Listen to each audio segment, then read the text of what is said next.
welcome to Sci-Fi Vision for Revival, calling it now Revival Redux. Finally made a choice with my co-host Laurie. Hello. Hello. And How is everybody tonight? yes, how is everybody doing? I'm just making sure everybody knows. Trying to put in Discord here. Ooh, I'm still connected to the. Sometimes I can't figure out why it keeps me connected to the voice chat in this thing. I can never figure it out. But oh well, I guess it's okay. But let me get everybody the link for anybody who doesn't have it. I'll put it in Discord. But thank you everybody who's joined. Hold on one second. Join this now. Oops. Sorry about that. There we go. But thank you everybody who's joined. Make sure if you haven't that you like the video and subscribe to the channel. And if you haven't, also make sure you join the Discord that I'm adding the link to right now because we have watch parties before we do this at 10 Eastern each time. And actually we have watch parties before all our shows, but specifically to Revival, it would have been at 10 Eastern. So yeah, make sure you join us. You can also get our schedule for all of our different live streams. We have tonight, obviously we have Revivals on Sunday. I cannot talk. That's nothing new. On Sunday at 11 Eastern, Laurie and I have Dead City with the watch party at 9:30. And then on Monday, I have Midnight Murderbot with Scarlett. And Tuesday is my roundup show with Karen and AJ. And then Thursdays, we have Library in the Next Chapter at 11. So yeah, lots of stuff. So make sure you guys check that out. And also the watch parties for this is 9:30. I said 10, I think. I meant 9:30, but said the wrong thing. So anyway, whoops, there we go.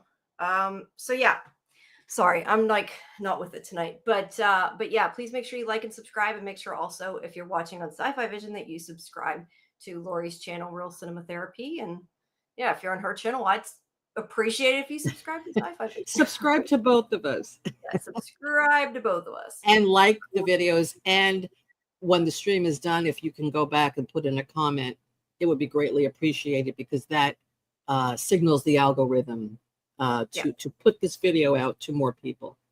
Definitely helps. All righty, let me make sure I have everything started. Okay, sorry. I'm like, I don't know, got 20 things going on today at once for some reason.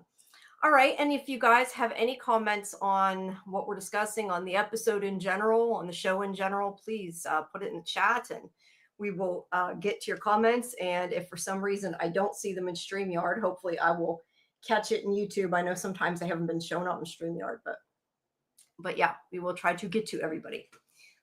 So, Jamie, what did you think of the episode? I liked it. I think that it was like the first one was kind of a lot of exposition in a way because it was setting up the story. So I like that we got further along.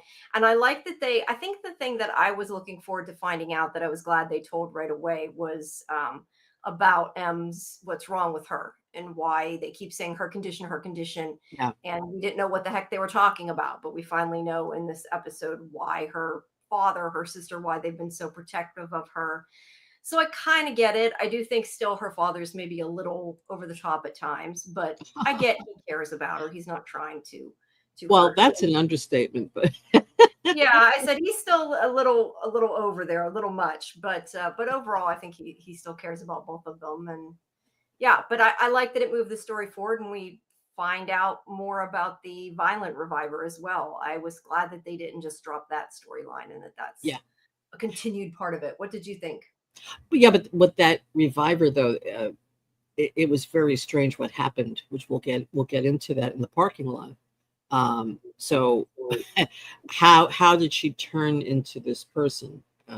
So yeah, that's a big mystery. Hi, Bill Chill. How are you doing tonight? Yeah, the father, the sheriff, I don't particularly care for his character at this moment. I mean, we need to find out more about him, but I don't like the way he spoke to Dana, especially in front of her child, in front of her son. He demeaned her, he disrespected her, and you never do that to someone in front of their kid. So I don't like that he did that. Yeah, the thing is, I think a lot of it is done for comedic effect, and comes across as us just wanting to us being upset at the way he acts, you know. Yeah. Uh, No, I but get that, but it's really very disrespectful. it is. It is. And what is the kid going to think of his mother? I mean, he Yeah. loves his grandpa, right? And he loves Yeah. his mom, but yet grandpa is always angry at mom and is always saying nasty things. So he can grow up to think the same way about his mother. And this is what Yeah. happens in real life, you know? So Yeah. I'm looking at it from that point of view too. So Oh, totally. All right. Well, we get a flashback when we start out. And again, I'm glad that we got more of this too. Not that we really, learned a whole lot during the flashback, but we do see M when she woke up after having died. Um, I kind of wonder though, would you know for sure you died? I mean, because she doesn't know what happened other than she woke up there.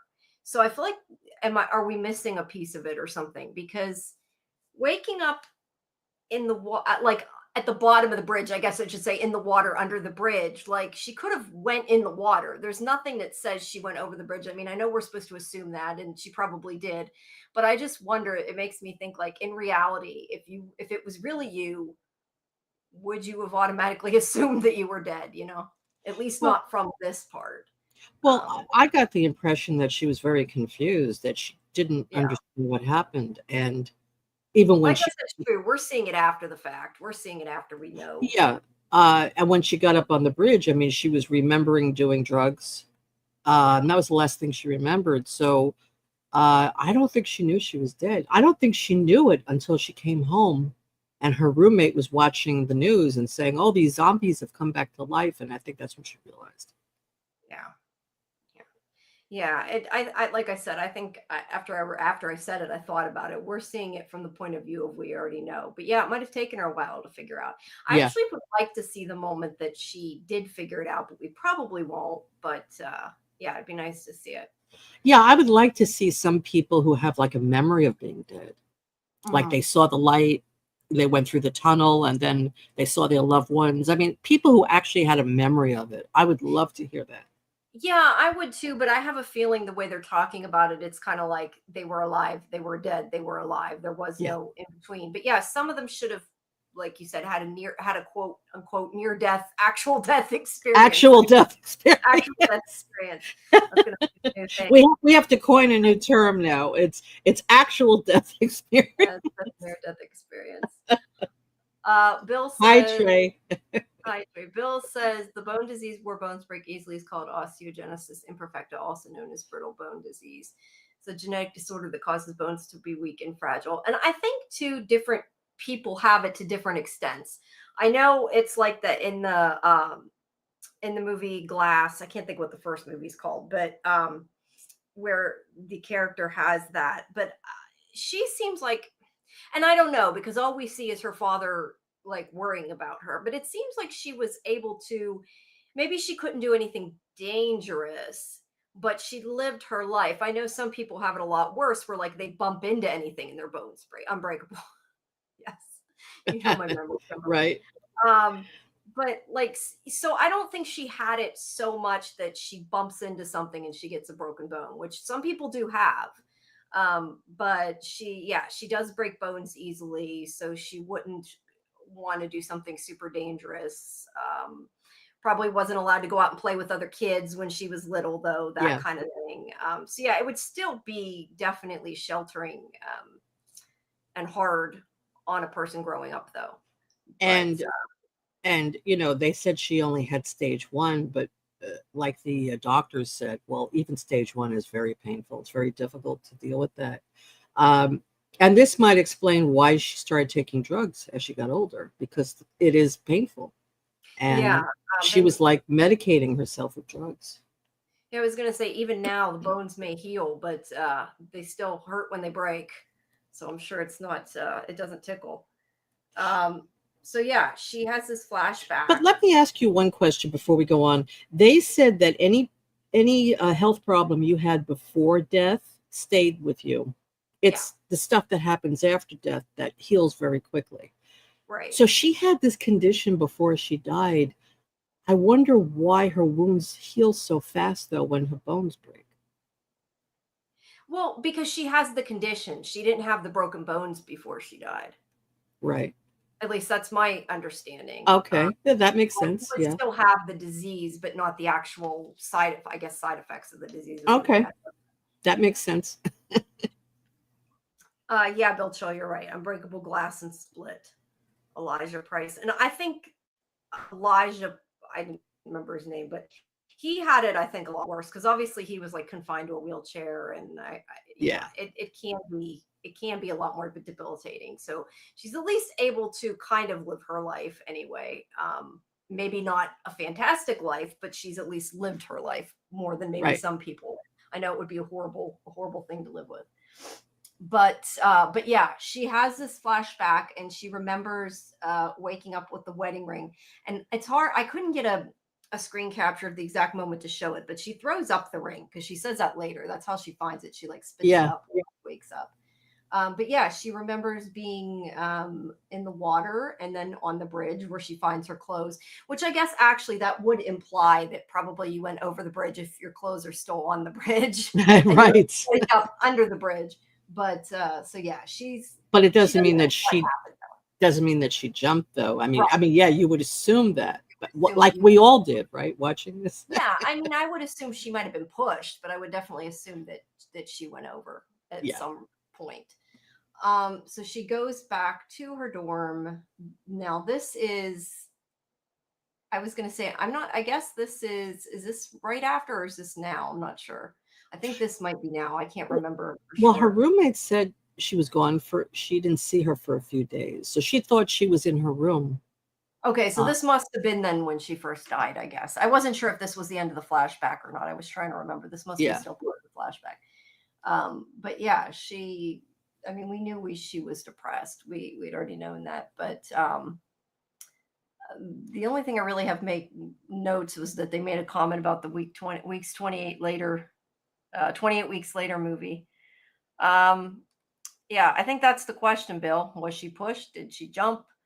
Uh, yeah, was her body dumped? Maybe she was killed then thrown over. I mean, Well, she didn't know any she was dead until, like I said, till she came in, and now she's laying down, and she's starting to remember things yeah, that happened that before she died. yeah. But she doesn't remember dying. That's the point. She doesn't No, know she what doesn't. happened. But I have to wonder though, like she could have been, I mean, she could have technically been killed and then had her body dumped too. Like it would have had to be something that it, if it was done to her pre-death, like it would have still been there. So it couldn't be like her bones were broke and then she died, but like Hmm. she could have been poisoned or something like that. Uh, Right.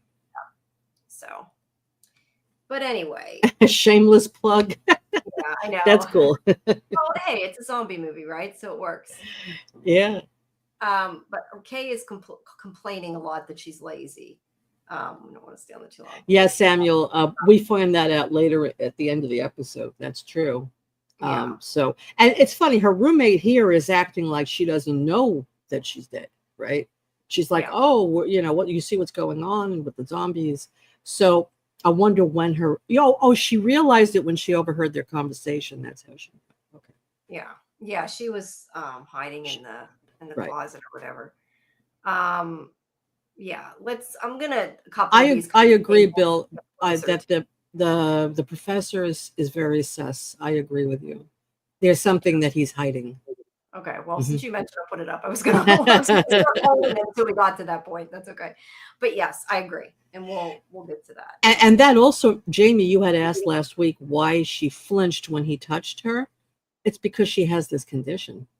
Yeah, it definitely could be like she's afraid when he grabs her, he's gonna grab her too hard. Yeah, yeah. I mean, I would think though he knows she has that condition, so I would think that he wouldn't purposely grab her like that. But I mean, I don't. He would Well, have to know. I mean, she could not tell him that if they're in a relationship. well, But they were having like a confrontation, right? She was yeah, angry with him, and she didn't know how angry he would get with her. So she was just like protecting herself, I think. yeah, yeah. Yeah. All right. So she goes in. She tries to the bathroom. She tries to get high, and she finds out it doesn't work, which makes her very unhappy. And she punches the glass in the mirror. And then see, that's what I said. Still hurts to break bones, whether they heal or not. Yeah. But yeah, she notices that it heals all of a sudden, although the glass does not clearly. But Kay is out. So I just want to say, so with this disease, I guess when she would break a bone, it probably would take a while for it to heal, Oh, right? I'm sure it would Yeah, heal like a normal person's bone heals. It would right. take forever. Yeah. Yeah. Um, which you would think, I mean, granted, she doesn't know yet that she heals, right? I could be wrong, but I feel like if you had this disease, like you would not. I mean, I could understand getting really mad, but I feel like for someone who's lived through the pain of this, like you would not be punching mirrors where you could break your hand like that because you would have to wait weeks and weeks for it to heal. So I'm kind of surprised she does that other than for a plot point of the show for you to see her healing. You know Yeah. what I mean? Like it, to me would have made more sense if like she had gotten hurt accidentally just because I can't see someone who's had that happen to them purposely do it in anger Well, or not. But well, I mean, well, I don't know. I guess she could be mad enough. yeah, no, I agree. But think about what she was doing in that moment. She was trying to get high because Yeah. she needed that. She was depressed. She was anxious. She was freaking out, and she needed that, Coke to bring her down. And when it didn't work, she has all these emotions. So she got angry and she punched the mirror. It's almost like she's trying to harm herself at that moment. Yeah. That's how I took it That's true. That's because true. she knew it would hurt her, but she Yeah. didn't know she'd heal so fast. Yeah. No, she definitely didn't know. And I, you're j- right. She can't get yeah, high. She's mad. She's upset. Like, I get it. I'm just saying that if I don't know if it was me and I knew how bad it hurt to break bones and how long it took to heal, like, I don't know that I would think you'd think before you acted. You know what I mean? But I guess if, not in that moment. I mean, yeah, she's I in guess it shock. She depends. finds out she's actually dead, and Right. and But this is before the she finds drugs don't help her anymore, right? So yeah, she she's freaks not getting out. She freaks hurt. out. It's almost like somebody that would like harm themselves. So it's like self-harm. Yeah. She wanted to hurt herself. She was angry at herself. Yeah. Because who else is she going to be angry with? She's dead. I mean, there's no one else to be angry with. Yeah. Right. She needed the escape, and the drug was not there for her. So this is what she did. I just want to comment quickly on something Samuel said about 20 years later. 28 years later. I mean, we're not going to talk about it, but um, I had heard mixed reviews on it, so which is very, kind of upsetting because everybody was so looking forward to this movie. I mean, the hype was incredible, but I have heard a lot of people were disappointed with it. So, but anyway, I just wanted to Yeah. mention Well, that. it must not have been so bad if he's excited for the next one. So hopefully.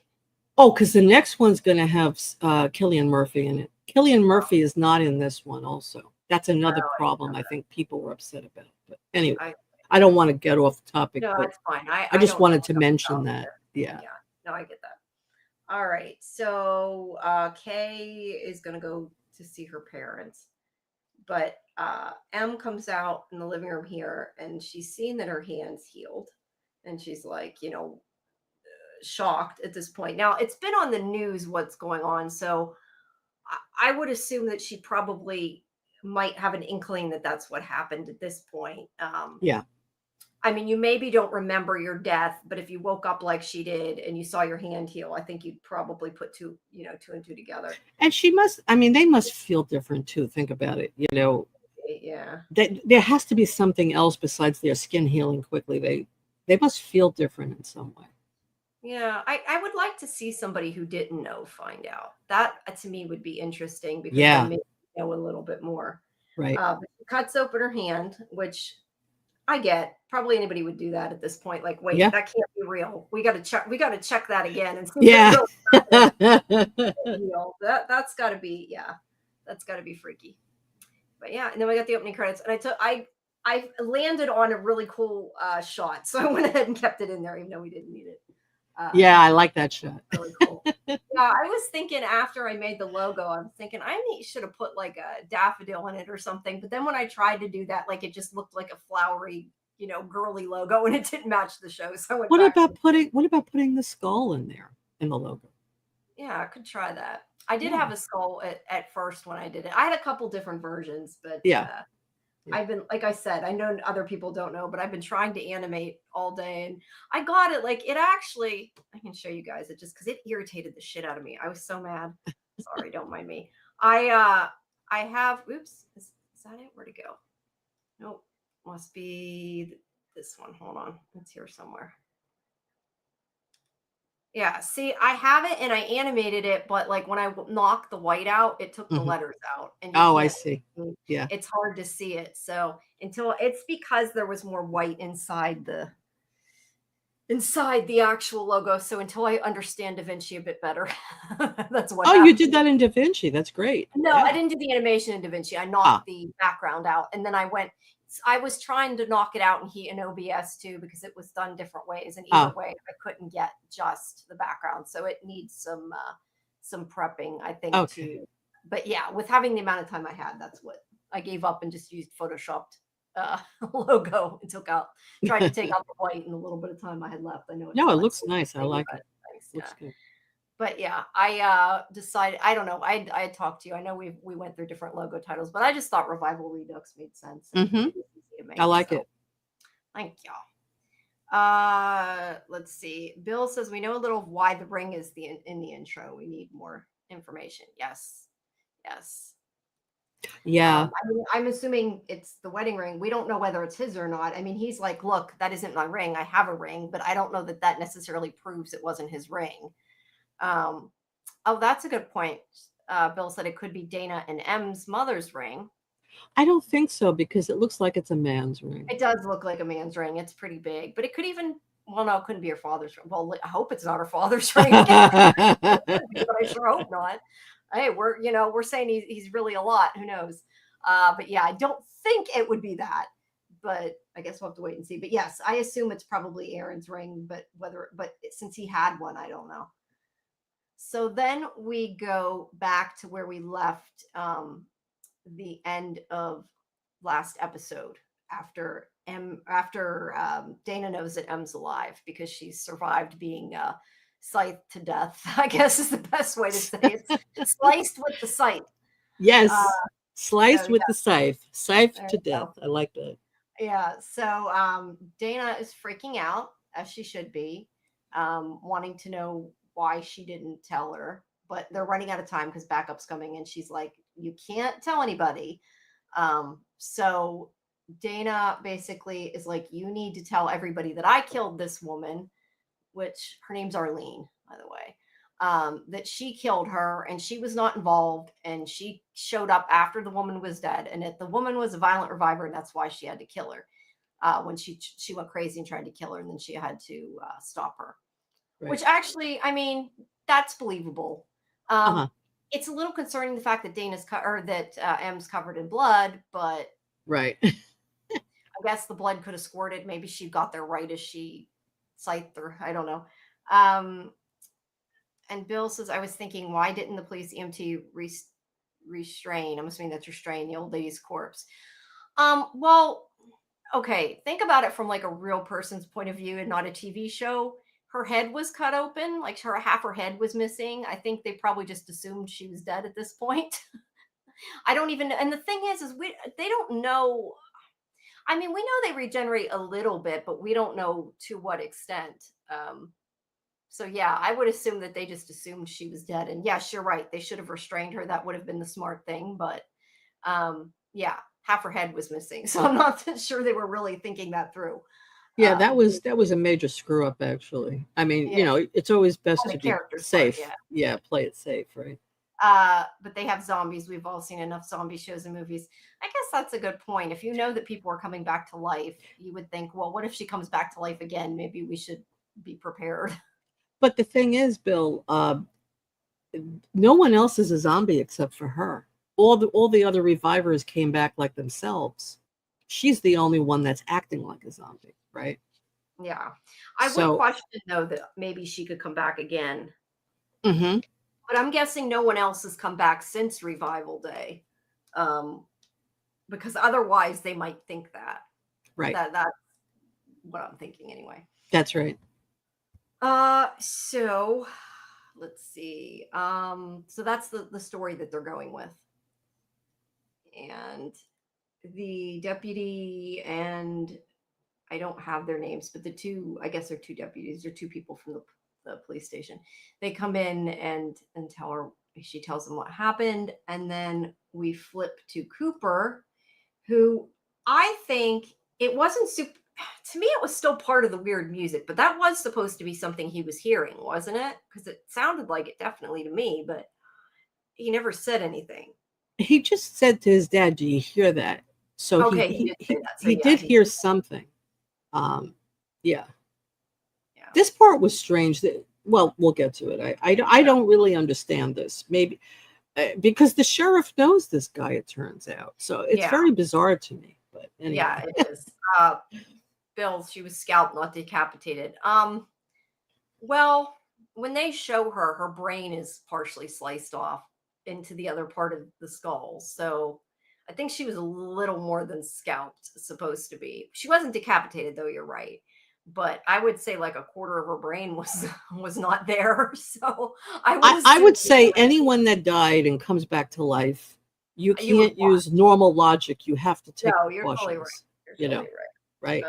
So But I they think don't. that was a major screw up on their part. No, Yeah.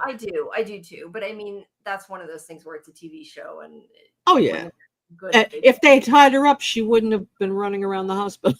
Yeah, that So would there be another you go. story. Right. So yeah, Cooper, blah, blah, blah, he gives him Blaine, gives him his glasses back. This is Blaine, who, yeah, we don't really know anything about him. And you know who this is, right? This is He's from Walking Stephen Dead. Ogg Yes. from The Walking Dead. He played Yes. Simon, Negan's right hand man. Yes. And I will be talking to him on Monday. Oh, how If anyone exciting! has any questions for him, you can drop them in Discord. There's a channel for submit questions. It's there should be one that's generic as opposed to specifically for this show. I didn't add it to Revival, but just use one of them. You can find it or on X. And I have the interview with the one that plays their father, Oh, uh, David James Elliott, which will be um I got to see. It'll either be up like late tonight or tomorrow, most likely. So, but I have producers as well. But that one will come first because I edited that one already. So, wow, that's great. So you already interviewed both. Oh no, you didn't interview them yet. yeah, no, I interviewed Melanie and Romy, the one who Uh played huh. the two sisters. That Right. one's already up on Okay. our YouTube if people want to see it. Yeah, and I Okay. interviewed the showrunners and David James Elliott. We were supposed to interview the person who plays Ibrahim, but he had to cancel, so Okay. that did not happen. But I am at least talking to Stephen on Monday, so that's cool.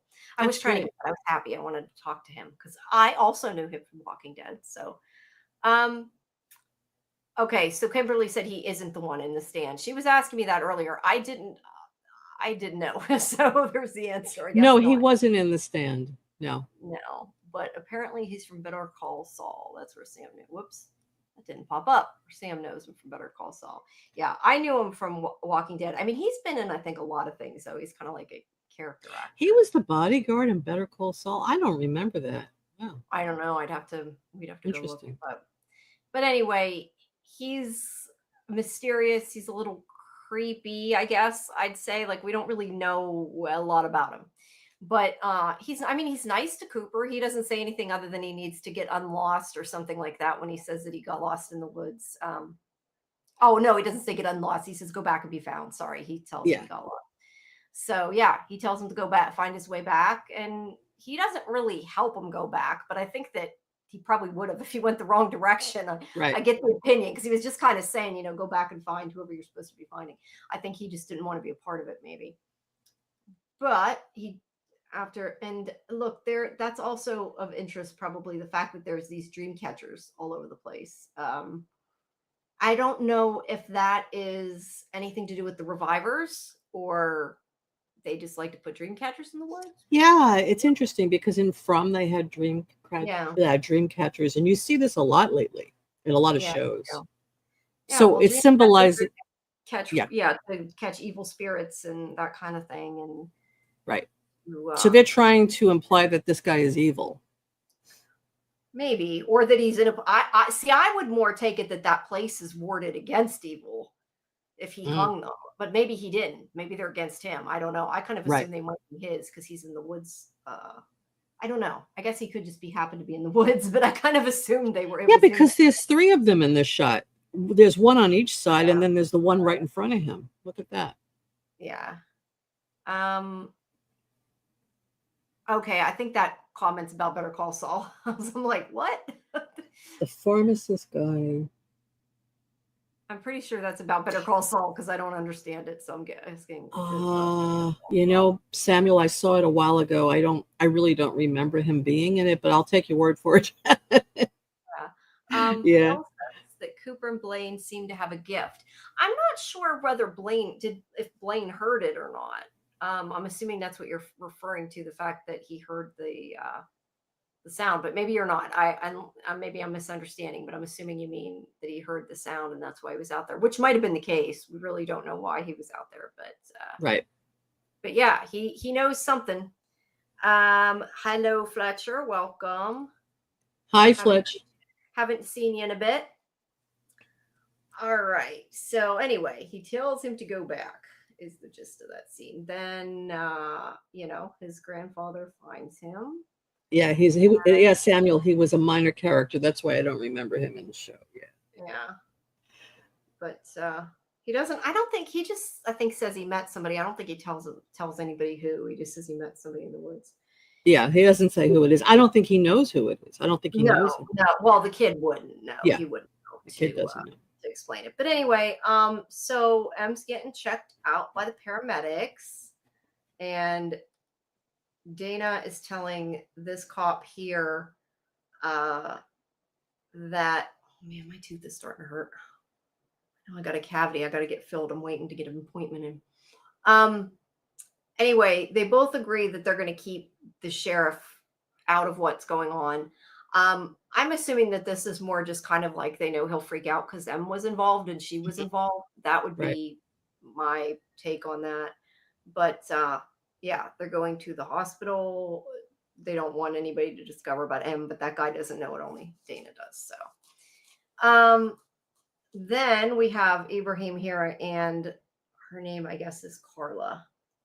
And they're going to do the autopsy on Arlene here. See, it's more than a scalping. Part of her head's missing, not just.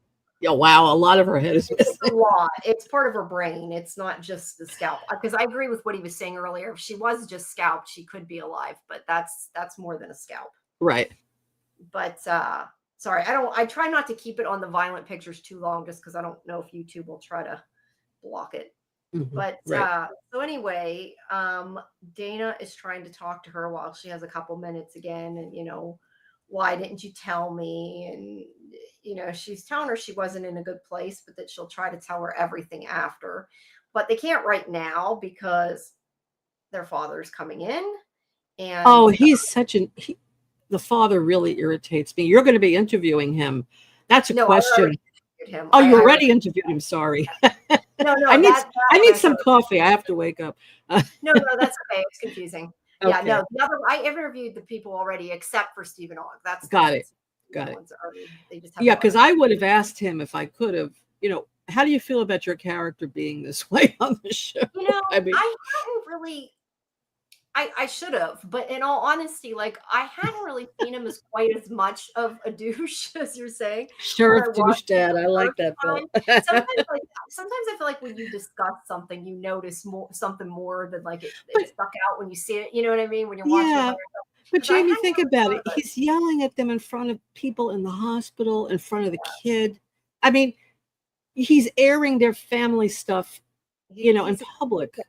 If anything, he could wait until they're all alone and talk, Yeah. He has no filter, this guy. He just, whatever comes in his head, he just blurts it out. Well, he's the sheriff or whatever. He probably thinks he can do whatever he wants and is used to doing whatever he wants. Yeah. Yeah. But it doesn't make it right, is what I'm saying. No, it doesn't. I'm just saying, I noticed it, but it didn't seem as big of a deal, I guess, until we started discussing it. And I really thought about it when I seen it the first time. But anyway. I understand he's the sheriff and he has a job to do. Yeah. And I can understand him being a little authoritative in that respect. but he goes beyond that. He's disrespectful. There's a He is difference. disrespectful, Yeah. but some of like when he is yelling at Dana here, though, I do kind of get his point of view with this conversation when he's like, "Why did you take her to a crime scene?" Because if she does get hurt easy, well, not that that would necessarily put her in danger, but I mean, she is his kid too. So I kind of get that he's like, "You took your little sister to a crime scene. Why the hell would you do that? Like Yeah, that but was stupid." Jamie, I agree with you. But if he had waited for them to be Yes, alone she and he should've been in spoke to her about it, that's private. fine. But Yes. he said it in front of the hospital staff, in front of her son. Yes. It makes her look bad as a cop. It makes her look As a bad. It makes registered means yeah, her. Yeah, I agree. I agree. There was nothing wrong with him being upset about it, but he should have held it until they were in private. exactly. But M is kind of like over it and she tries to leave and Dana, this is where Dana grabs her and he's like, "You can't grab her like that. Don't be careless." And she had meanwhile just found out from Cooper what happened. And she's like, "Careless, like you lost Cooper." And of course, then Dana's like, "Wait, what? What's going on?" So that way they are not paying attention to her. Right. And why is there? I guess that's like a light in there. I don't know. There's like a line. Yeah, Yeah. yeah, Bill, I agree. Too much power for him to handle. Uh, yeah. Yeah. Leave it at home, man. Um, but I lost track of what I was going to say. So yeah, she distracts them basically with by saying that, and I don't know why there are lines across the photos. I don't know. It's weird. Um, but she distracts them. But then, of course, they're like, "What are you doing? Why are you leaving?" Because she's like, "I don't need this." She's like annoyed at both of them from what they are doing, yelling at her, trying to tell her what to do. And then you know after this, Dana blames him, which I don't really can't really blame her for that. You're right. So, and then we have this woman, I guess her name's May. I couldn't remember what her name is. She was the one in the opening scene in the first Yes. episode. She was Yeah. pretending to be like a college, doing a college, I don't know, project or something. Yeah. I must have missed it a little bit here. I don't think they said how they know each other, but I assume it's from high school. They probably went to high school together. So. Yeah, well, maybe, but she before said something about Dana, made it sound like she covered up something to do with another case, a Oh, deer or something, black deer. I think it's in the first episode. I don't remember. We went okay. over it. But it was like a really quick line. Muncher didn't know this was happening. Hello, welcome, Muncher. Hi, Yeah, Muncher Luncher. as I said, and I will repeat for Muncher since Muncher probably missed that. Make sure you guys, if you're looking to know when our live streams are, always check the schedule update. I made a channel for schedules. I'm not sure. I might not have marked it for the new week, but if it changes, I change it. It's just we're doing the same thing this week we were last week. But yeah, that way you can remember when things are, because I know there's so many going up. It's hard to figure out what the hell's going on. Bill said Sheriff Douche Dad hasn't been grieving in a healthy manner. He has not. He's still grieving his wife. That's fair. He is. And She's been dead 2 or 3 years now, I think they 2 said. years, yeah. So Yeah. it's not been that long. So I mean, I totally get if he's Yeah. having Yeah. issues, but he needs to deal with them a bit better. Oh yeah. So That's anyway, what therapists are for. yes, you're right. That's what therapists are for. But May has come in to try to find out what's going on. And Dana does not get a chance really to talk to her. And there's also this part, and I said I think I missed this part in the screen captures, but Thanks, Kimberly. but Wayne was telling Ibrahim, the scientist, and the deputies that they're not to tell the press, not to talk to the press about what happened with Arlene. And I don't have a picture of it, but they had said that nobody's allowed to talk to the press.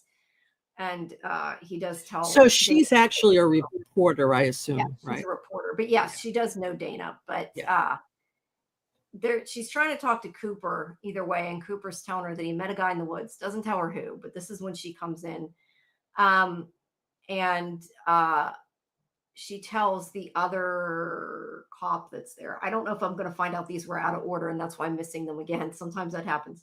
But she told the other cop to take Cooper to the cafeteria for some snacks because she's got to take care of May here, who is trying to find out what's going on. And then meanwhile, Ibrahim finds his body and that Arlene is gone. And it's like, oh shit. So, I screwed up. Uh-oh. yeah, they screwed up because, well, it wasn't his job. He wasn't the cop. It was really Wayne's job, to be honest. But Yeah. this guy, the security guy, or the guard, guard is dead. And they set off the alarm. But meanwhile, Dana, this is, I think, like before they really know what's going on. She's trying to kind of get her to let off. And then they find out kind of what's happening, and you see like a body be thrown across the hallway there. She's trying to choke him. Now, see, there she looks more scalped, but I'm guessing that's because probably when they showed her in the gurney, it was like a silicone body, where here it's a real person that can't be missing the top of their head. Right. So to be fair, I could see how you could see that if you looked at it now. But Dana tells her that she's got to get going, and I thought I was confused about this because I don't know if I just marked it down twice in the notes and I mixed up who she told, because I know she told the cop to take her son, but I thought here I have written down that she was telling May to go get her son. I don't know why she would be telling her anything. So No, she was telling her to leave. Yeah, I think I got that mixed up in my notes. But anyway, they're trying to figure out what's happening, and they end up in the maternity ward, and we see Arlene here holding a baby, talking to it like nothing's wrong, and they try to grab her, but she runs again, carrying the baby with her, and they end up out in the parking garage, and they find, instead of finding her, they find Blaine. Now, Blaine, the thing is that Blaine seems to know Wayne. Wayne and Blaine, they know each other. Because he says, Blaine, what are you doing here? And he doesn't seem worried per se that he's holding the baby. So wouldn't you say? Wait, who's worried? I didn't get that. What'd you say? Whenever Wayne, the sheriff, finds Blaine with the baby, he's like, oh, Blaine, what are you doing here? Like, he doesn't seem panicked that Wayne's the one without the baby. So right. It kind of made me think when I first saw it that, like, oh, this is just like the weird guy in town. He's harmless type of thing. That because he clearly knows him by name. If he knew him because he had arrested him or something, I would think he would have been a little bit, worried. But he doesn't seem worried at all, unless it's just the way they played it. I don't know. That's how I kind of took it. Like, oh, this is just this guy that I know and everything's fine. Yeah, it was very strange. He didn't look surprised to see him. He didn't wonder where Arlene went. He's like, he does say something to him about Arlene, but he doesn't answer. And how could he be holding the baby? It's very strange. Yeah. Mike says those revived were fixed up with AI and nanotechnologies. Oh, I assume Mike means because the head kind of grew back. Yes. Yeah. The special effects are good in this show. Well, they are, but like I said, you can't really. There's some things, if you have a real person, you can't like fake, like having half their head missing. Well, you can. You could use green screen, like how they get rid of Voldemort's nose and stuff like that, but it would take a lot of money. And right, for a show like this, I'm honestly kind of surprised they had such a great silicone. I'm assuming silicone model that they had the dead body that was laying there, because it looked really good. So it did. Yeah, I agree, Mike. It looked good. And Bill says the revived old lady is an awesome threat and monster for the show. Yeah. So far, she's the only real monster that we've seen. Yeah. Right? Yeah, it's a cool thing there. Now Bill is talking about what Blaine was saying. He's religious, spiritual cult. He has some inside info, probably prophesies the revival to Wayne, but Sheriff Douche excuse me, believe him. That makes sense. I mean, I could see that happening. He Yeah. starts saying, I have written down here what he says. I have given you permission to tread on the serpents and the scorpions. The gates of hell have opened. Yeah. So he's definitely got some, saying some end of the world stuff, and seems to be maybe part of a cult, that kind of thing. I would agree with that. So yeah, that's why I'm kind of saying, like, the fact that he doesn't worry about him makes me think that it's kind of like that, oh, this is just that crazy homeless guy, or I don't know that he's homeless, I'm just saying that, like this crazy guy or whatever. He Yeah. lives in the woods. That's why I'm like, maybe he's homeless, maybe he isn't, but I kind of get like that opinion, like this is the guy that people, he's okay, but he's just creepy type of thing. I could be completely wrong, but that was the opinion I got from Yeah, him. no, that makes sense, Jamie. But I would think in this situation, he would want to take him down for questioning. What did she say to you? How did you get the baby from her? Right? Yeah. Some leads, something. So Yeah. I think Wayne kind of dropped the ball here with that. Yeah, I do too. I do too. But he lets them go, or at least we don't see him take them for questioning. But again, these are people who don't use gloves and everything, so Right. I'm not. Blaine will go from crazy nut job to town cult leader soon. Probably. Yeah, Probably. he's the man in yellow, but actually he's the man in black here. Yeah, he's a man in black. Yeah, I definitely think that there's more to him than the one that's just the crazy guy in town. And he does seem to be part of something Mm. not uh, not normal. I don't know. Um,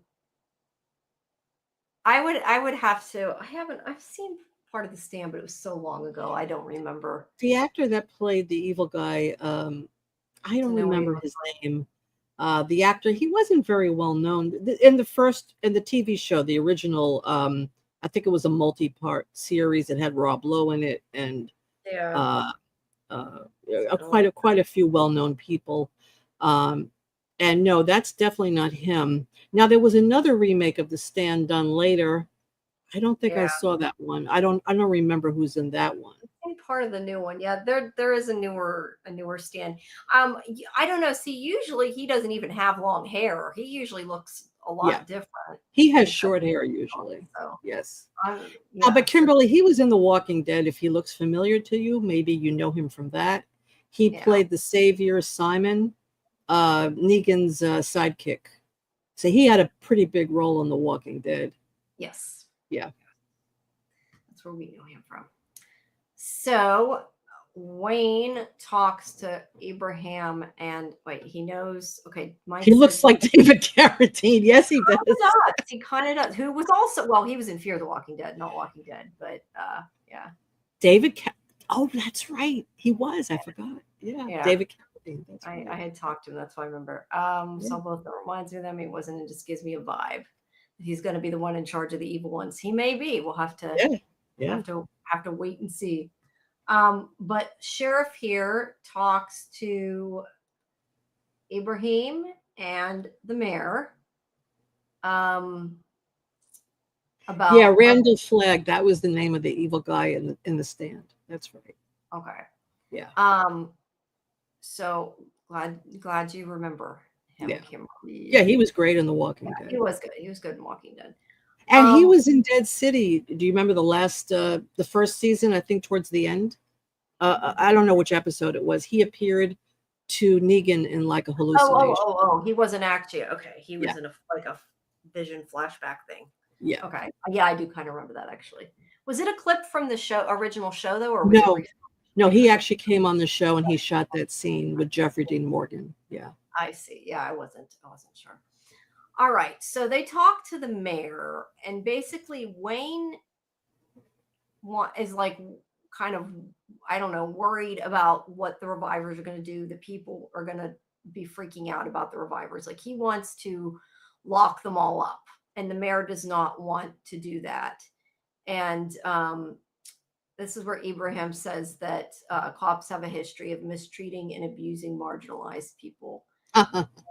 But he sort of agrees with them, but he doesn't say that they should be locked up. He didn't say that, but he does say that they could be dangerous and they need to like figure out what to do. But yeah, Wayne is quick to judge, quick to Mhm. want to round them up. And I mean, I said before, this reminds me of something like X-Men or whatever, this idea of Yeah. other and being scared of somebody because they're different. And I mean, And to be this fair, is his in real controlling history, nature. bad things like that happen when you're different. And yeah, Right. it's very bad. This is his controlling nature. He just And takes charge and yeah, he wants to round them up and, put them in their place and watch them. And this is part of who he is, his yeah. personality. Right. And I think that I mean, I'm guessing like that's going to have to change because he's probably going to eventually find out about M, and then he's going to be like, oh shit, I've been, throwing all these people under the bus. What do I do now? Hmm. Because that's why you should, yeah, that's why you should be careful what you say. You know what I mean? Exactly. You don't just, because you never know. He doesn't know that it couldn't have happened to somebody he knows and loves and that they aren't telling him. So That's right. something like that. So Jane, anyway, Abraham does say they need to use or not, Abraham doesn't say, they say they're going to use their resources to capture Arlene. They're going to try to find her. They're still looking for her. I kind of question though, if Blaine was like a good guy, quote unquote, good guy, why didn't he try to stop her? I mean, I guess maybe he wouldn't because she might kill him, but he somehow got the baby. Maybe she just left it there. I don't know. They didn't really explain. Yeah, He I might have. thought that was weird because they made it look like she almost turned into him, right? Because they just show you hear the baby crying, and then they pan up slowly, and then you see it's Stephen Ogg's face. Yeah. So it's like the impression is they're giving us is that she turned into Stephen Ogg, his character. Oh, okay. I I mean, definitely. that's how I took it. You mean like literally she turned into him? That's how I took it. Yeah. Oh, okay. No, I definitely didn't take it that way. I just took it that like she left the baby or gave him the baby. Yeah, I don't know. Kimberly says I don't think he's a good guy.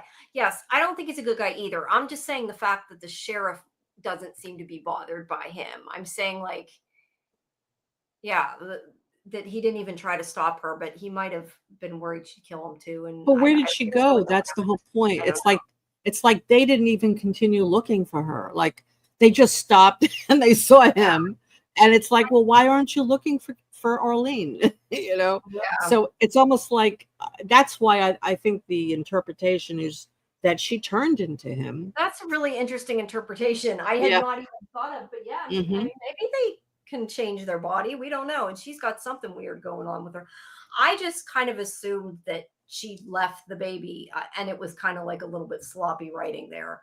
I Could didn't be. put that much thought into it, but you could be right. I mean, hell, if they can regenerate body parts, why couldn't they regenerate into somebody else? I mean, Exactly. that's an Right. interesting take I had not thought of. So yeah, that's a good idea. I like that. So Dana has come Thank you. to investigate M's dorm. Now, I wanted to ask you, I don't know if I can zoom in on here or not, about these pictures. Yeah, I can. They look like portals to me, like portals and tentacles. That's what it makes me think of. What happened to me? They That look was like old dream catchers, don't they? oh, maybe interesting. They could Most be. of them anyway. I hadn't thought about it as a dream. You know what it also kind of looks like? I don't know. Can you see my mouse? Sometimes Yes, I people really see can't. it Okay. now. Yes. That kind of, and I know it's because it's far away and it's a pencil drawing, but that kind of looks like the from symbol a little bit, doesn't it? A I'm little really bit. reaching. I'm just saying. It Yeah, kind of it makes me think of does. the from symbol. I mean, I tend to think, I don't know, to me, they all look like portals or portal to hell or a hell mouth or I But don't it's know. interesting that she's drawing this because this is what we're seeing with his name is Blaine's character. That in the woods he was surrounded by these dream catchers. Yeah, they could be dream catchers. I don't know. To me, they look more like tentacle like and rather than, I don't know. I mean, who knows? Can you Um, zoom in more again? Yeah, Bill says Blaine may be protecting Arlene. That's a good point. Absolutely. Yeah, Um, I would have See, to me, they look like dream catchers upscaled the image if I had thought about it. because dream catchers have the long strings. So Yeah, kind of. I don't know. To me, like I'm wondering if their connections though are something important. Like I see like yeah, the tentacles reaching for each other and connecting together. That's why I kind of thought they looked to me like I said, they looked to me like portals with tentacles coming out. Yeah, I agree with you. I really don't Yes, know. they are definitely all connected. They're telling a story. It reminds me of From, actually. You Yeah, it know, does. It also reminds me of the opening credits too, all the strings that are weaved together. yes, yes, I agree. Yeah, I think there's some correlation here. Um, That would yeah, be awesome if it was connected to From, I'm sure. that would be Unfortunately, great. not the same IP, not the same company, but it would be cool if it was. Yeah, Um, I think it's a mixture of portals, dream catchers, and I mean, we see there's a star there. Um, it's a couple the of other part of stories. the store is And I can't see the lower picture. I can't see it, but by the lamp. Can you that looks zoom in like on the one by flowers the there. lamp? Yeah, yeah, up a little bit. Yeah, let's see now. What is that? Does that That's look like a lake, like where she jumped? Where she's? oh, Yeah, that's a oh, lake. maybe that's what she saw, like as she was dying. Maybe I don't know. Yeah, that's the lake. It Yeah, could be it could be like a lake underwater or something. But these to me look like this reminds me of the Severance stuff we were pulling apart. They look like either cells or flowers or something with the stars. brain, the brain, The brain, the brain, the the brain. brain. Like with Arlene, it looks like her brain. Kind of. I don't know. Maybe she's prophetic. Who knows? Um, Maybe. Bill says M is having visions. Cooper is hearing sounds. Others may have gifts as well. Um, as far as we know, though, Cooper isn't dead. I mean, I guess it's possible he could be, but I'm kind of guessing he's not. But I guess he could be. Otherwise, I'm not sure why he would hear things, unless it's like a genetic thing, like they're all part of the same family. Maybe Dana will start hearing things. I guess that's a possibility. But Maybe he. also taking that a step further, maybe all the people that revived are all connected now, that they sense each other Ooh, and they can yeah, communicate with that's each other. interesting. That's Yeah. interesting. Like Um, when M was by herself in the hospital, I mean in the police station, when she was yeah. going to get the candy bar, I thought she was going to have an encounter with Arlene. That's what I thought was going to happen. Mm, That Arlene sensed she was there or something. But that that didn't happen. But no, it I didn't I happen. think there might be a connection there between all of them. Yeah. Well, the fact that we have the opening credits with the web of evidence, whatever you want to call it, I think that could be an assumption that makes sense to me. Saying that. Dream catchers hold cultural significance, particularly with Native American traditions, as talismans believed to filter out bad dreams and allow for good ones to pass through. And that's why I said they're also, I think, a lot of times to like ward off demons or keep. Um, so I guess the question is whether, like I said earlier, did Blaine put them in the woods or did somebody put them in the woods to stop him? I don't know. Samuel added, purifying or cleansing a dream catcher is a common practice to maintain its effectiveness and remove any accumulated negative energy. And Mike says, I believe they are. I think that was in response to us saying they're all interconnected. Oh yeah. Yeah. Yeah. That's okay, Sam. You don't got to be superstitious. We're all reading, looking for clues. Why the heck did my YouTube? JB, I'll be right back. My cat is crying. Let me just see what's going on. Okay, I'll be right back. I'm just trying to figure out why the heck my video isn't live on my other screen. I try to make sure I keep YouTube running while I'm on here, just because that way if you guys chat and it doesn't show up, I can see it. Because actually, I see we are behind. It looks like.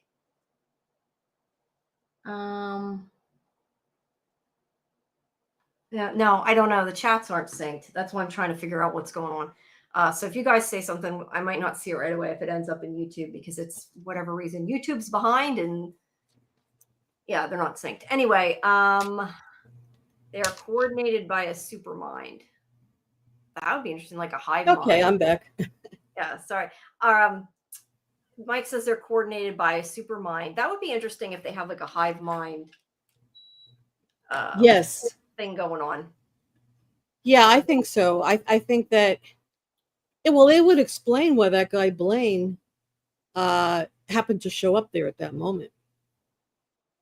Like he knew Arlene needed help or something. But does that mean he's one of them too? You think he's revived? or you think he's her, right? So I don't know.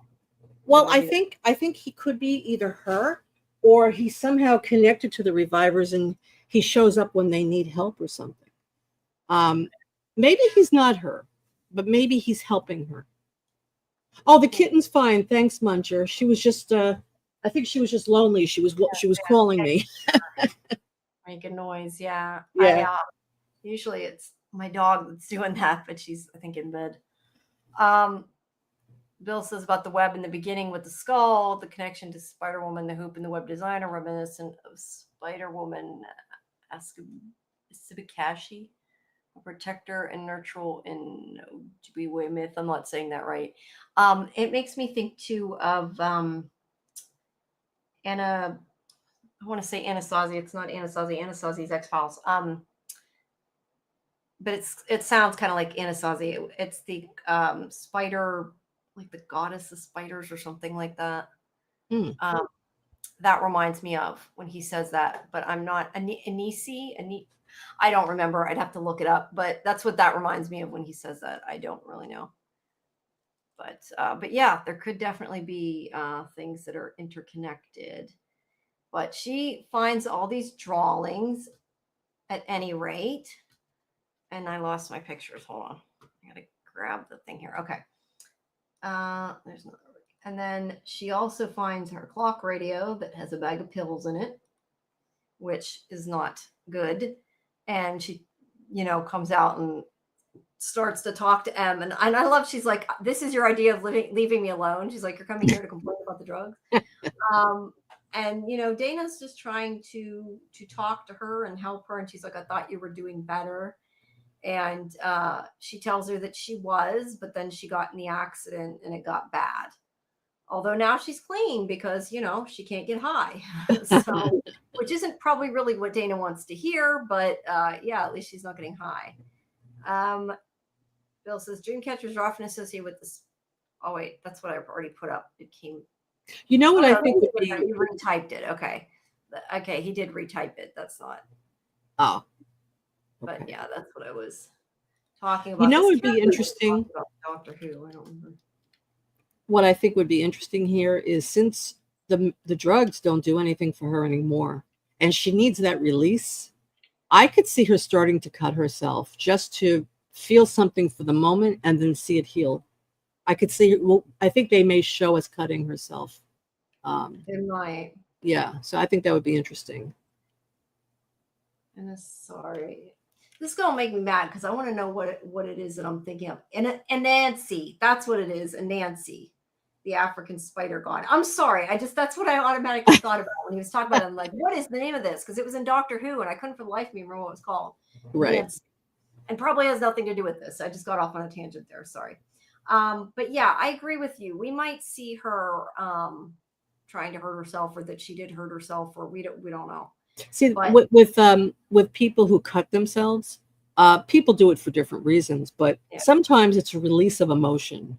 Like if a person is very depressed and they're like numb, they don't feel things because they're so numb, they'll cut themselves to have relief. So I'm thinking if she is so emotionally not contained, she reminds me of her dad in that way. Like he's very explosive, right? Wayne is very explosive. She can be explosive. Like when she gets angry, she could be very explosive. So she was using drugs, I think, to calm herself down, to medicate herself.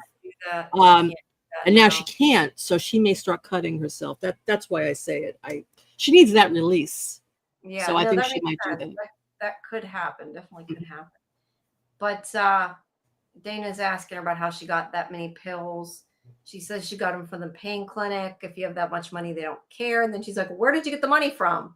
And is this connected to your death? So, yeah, she thinks that maybe M overdosed. I mean, she seems to think that M either unalived herself on purpose, which could have been, jumped off the bridge, whatever, or that she overdosed, whether it was intentionally or not, I don't know. But that is, of course, Dana's first thoughts. Which, look, I don't blame Dana. I would probably think the same thing the way she's acting. So I get it, and I feel like I get M's upset and doesn't want to hear that, but I kind of feel like maybe she should be saying, okay, explaining a little more like what happened, because Dana doesn't know.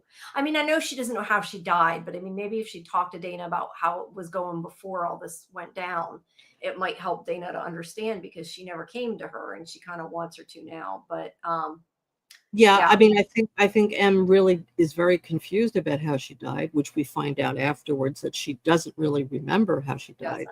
know. And she's not a very communicative person. I mean, she doesn't really talk about things. Well, Dana talks. Dana likes to talk, and the other she's a thing cop. she does, but the other thing I wanted to ask you what you thought about is, I'm looking at these notes and wondering. Em had said that after the accident, it got bad. It does make me wonder if she breaks bones really, really easy, right? Yeah. And she was in a car accident. I wouldn't have been surprised if she was in a lot of pain because of the accident and she was on like Oxy or something. And that, because isn't that what they say they are? I think they say they're Oxy. I don't know. But my point is she could have gotten like addicted to painkillers and then started taking other drugs because of it, and that kind Oh, of thing. I yeah, think that's what happened. absolutely. They don't Yes. say that, but it makes me wonder how she says it got worse after the accident. I mean, I kind of assumed that she meant when I went to the, because she says later that like her friend or something told her that it would help her get closure going to the bridge. I kind of assumed that she meant after the accident she was more depressed and it got worse, but she could have meant like I started taking drugs after that because I was hurt. We don't really know. Yeah, I kind of think it's a combination because she was the one that was driving the car, and Yeah. that's when her mother died in the car accident. So she has a lot of guilt, right? She probably Yeah. blames herself.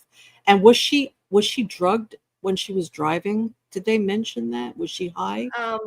I don't no, I don't think so. I assume that all the stuff with being high probably happened after her mother died. I mean, I guess maybe not, but I sort of assumed I it kind of did. got the Maybe impression that she was may the have been wrong high assumption. when she was driving. I can be wrong about that, but I kind of got Um, that impression. Um, Interesting. I didn't, but I mean, okay. I guess it could be. I don't know. I mean, Um, yeah, you may be right. I don't remember, but she was taking Molly's, they said. She was yeah, taking, was and she taking Oxy? I don't remember them Bill saying said it Oxy. was Oxy and other drugs. I think the depression and drug use came after her mother's death. That's like the impression I got. I mean, I'm not sure saying that she maybe didn't take some drugs beforehand, but I think it got out of hand after her mother's death. That's for I sure. think that she probably, because she's had this condition her whole life, she probably was taking, because she probably became addicted to taking drugs because she may She have been might on have, yeah. painkillers. And she probably was depressed too. I mean, having this condition as a kid. So she probably had it already. But then when the mother died, it probably got worse, much worse. Yeah, I'm And sure. that's why she went back to the bridge that night for some kind of closure. And that's when, unfortunately, she died. Yeah. So, yeah. But But yeah, she does tell her that she can't sleep, but that she doesn't remember exactly what happened. And that's where I know sometimes like things are meant like to be comedic, but I kind of wonder like, are they really appropriate to put in a TV show? You know what I mean? Because like I'm reading this and I'm reading my notes and like Dana called her emo and I'm thinking like she's telling you about all the things that are wrong with her and that she was depressed and you're worried she committed suicide and then like you're just joking about it. Like well, I get that's her people dad. joke Isn't about that things. isn't that her dad? Yeah, but people also Insensitive. joke to deal with Insensitive. things. But Yeah. I'm just saying. But I think It's it was more it's it's meant. a family problem. Yeah, it was No, I more. agree with you, Jamie, because then she clammed up, right? I Yeah, I agree mean, with it you. was definitely meant as a like a sarcastic comedic moment. But just reading it back and thinking about it, I'm kind of thinking that wasn't really funny. She said it and she shouldn't have said it. But it is what And it she is. may have said it out of her own nervousness too, But yeah, because that's I what I mean, think say. about it. You're Like, talking to your dead sister sometimes you about how make she jokes died. trying to figure, yeah, trying to deal with stuff. So I think it's hard for Dana because Dana is the opposite of her father. I mean, this is my take on it. She feels all the emotion, but she swallows it. She's afraid to show it. So when she does show it, she gets a little emotional. That's Dana. yeah. While M is very explosive like her dad. Hmm. So they handle it differently. Hmm. That's fair. Um, so Dana wants her to tell her something. And that's where she says that she went to the bridge on revival day because it was their mother's birthday. This is what I was talking about. Her friend said it was a good idea to get closure there. And then she woke up near the waterfall. And Dana does say you skipped a bunch of details. Yeah, but she clearly doesn't remember the details. said she saw a car headlight or something. Dana asked if it could have been a hit and run. She doesn't know, but she does say that she didn't do it to herself. She knows she wouldn't. And Dana wants her to come to the station because Dana wants to find out if she was murdered, how she was murdered, what happened. She's like, I'm a cop. I have the possibility to figure this shit out. Let's do it. Right. So, yeah. And then you can see Kay was hiding in the closet. How do you like, I just now noticed that the chicken. Oh, yeah. So that means that she's like a chicken. She's a scaredy cat. Maybe. I don't know. I just think it's funny. Yeah. All right. So they go to the station. Dana gives her money and like tells her to go get chocolate or whatever because she's going to go talk to their father. And then while she's doing that, there's where she's at the vending machine. I think I have a picture. Yeah, she sees the car keys and she's like, "Ooh, this sounds like more fun." Like, I'm going to completely disregard everything you just told me. I get stealing. Not that you should, but I understand stealing your sister's car. But I think she's kind of like not thinking through the fact she's also stealing a cop car, which is a very, very, very bad. You shouldn't be doing that thing. You're going to get in trouble, But Which she's somebody, it goes back to what we were saying before. She's very impulsive and she's not thinking rationally. No, she's not. But you would think that you'd maybe think a second before you steal a cop car, whether it's your sister's or not. I'm just saying. I think that's her problem. I don't think she thinks. I think she just jumps before thinking it out. Yeah. Well, like having an affair with that guy who's married. She just probably jumped into the whole thing. She just jumps into things. Yeah, but she's also like kind of on a destructive spiral too. And right now she can't even get her hits. Yeah. I think she's been on a destructive spiral since the mother passed away. Yes, I would agree with that. Agree with that. You're right, Bill. She's impulsive.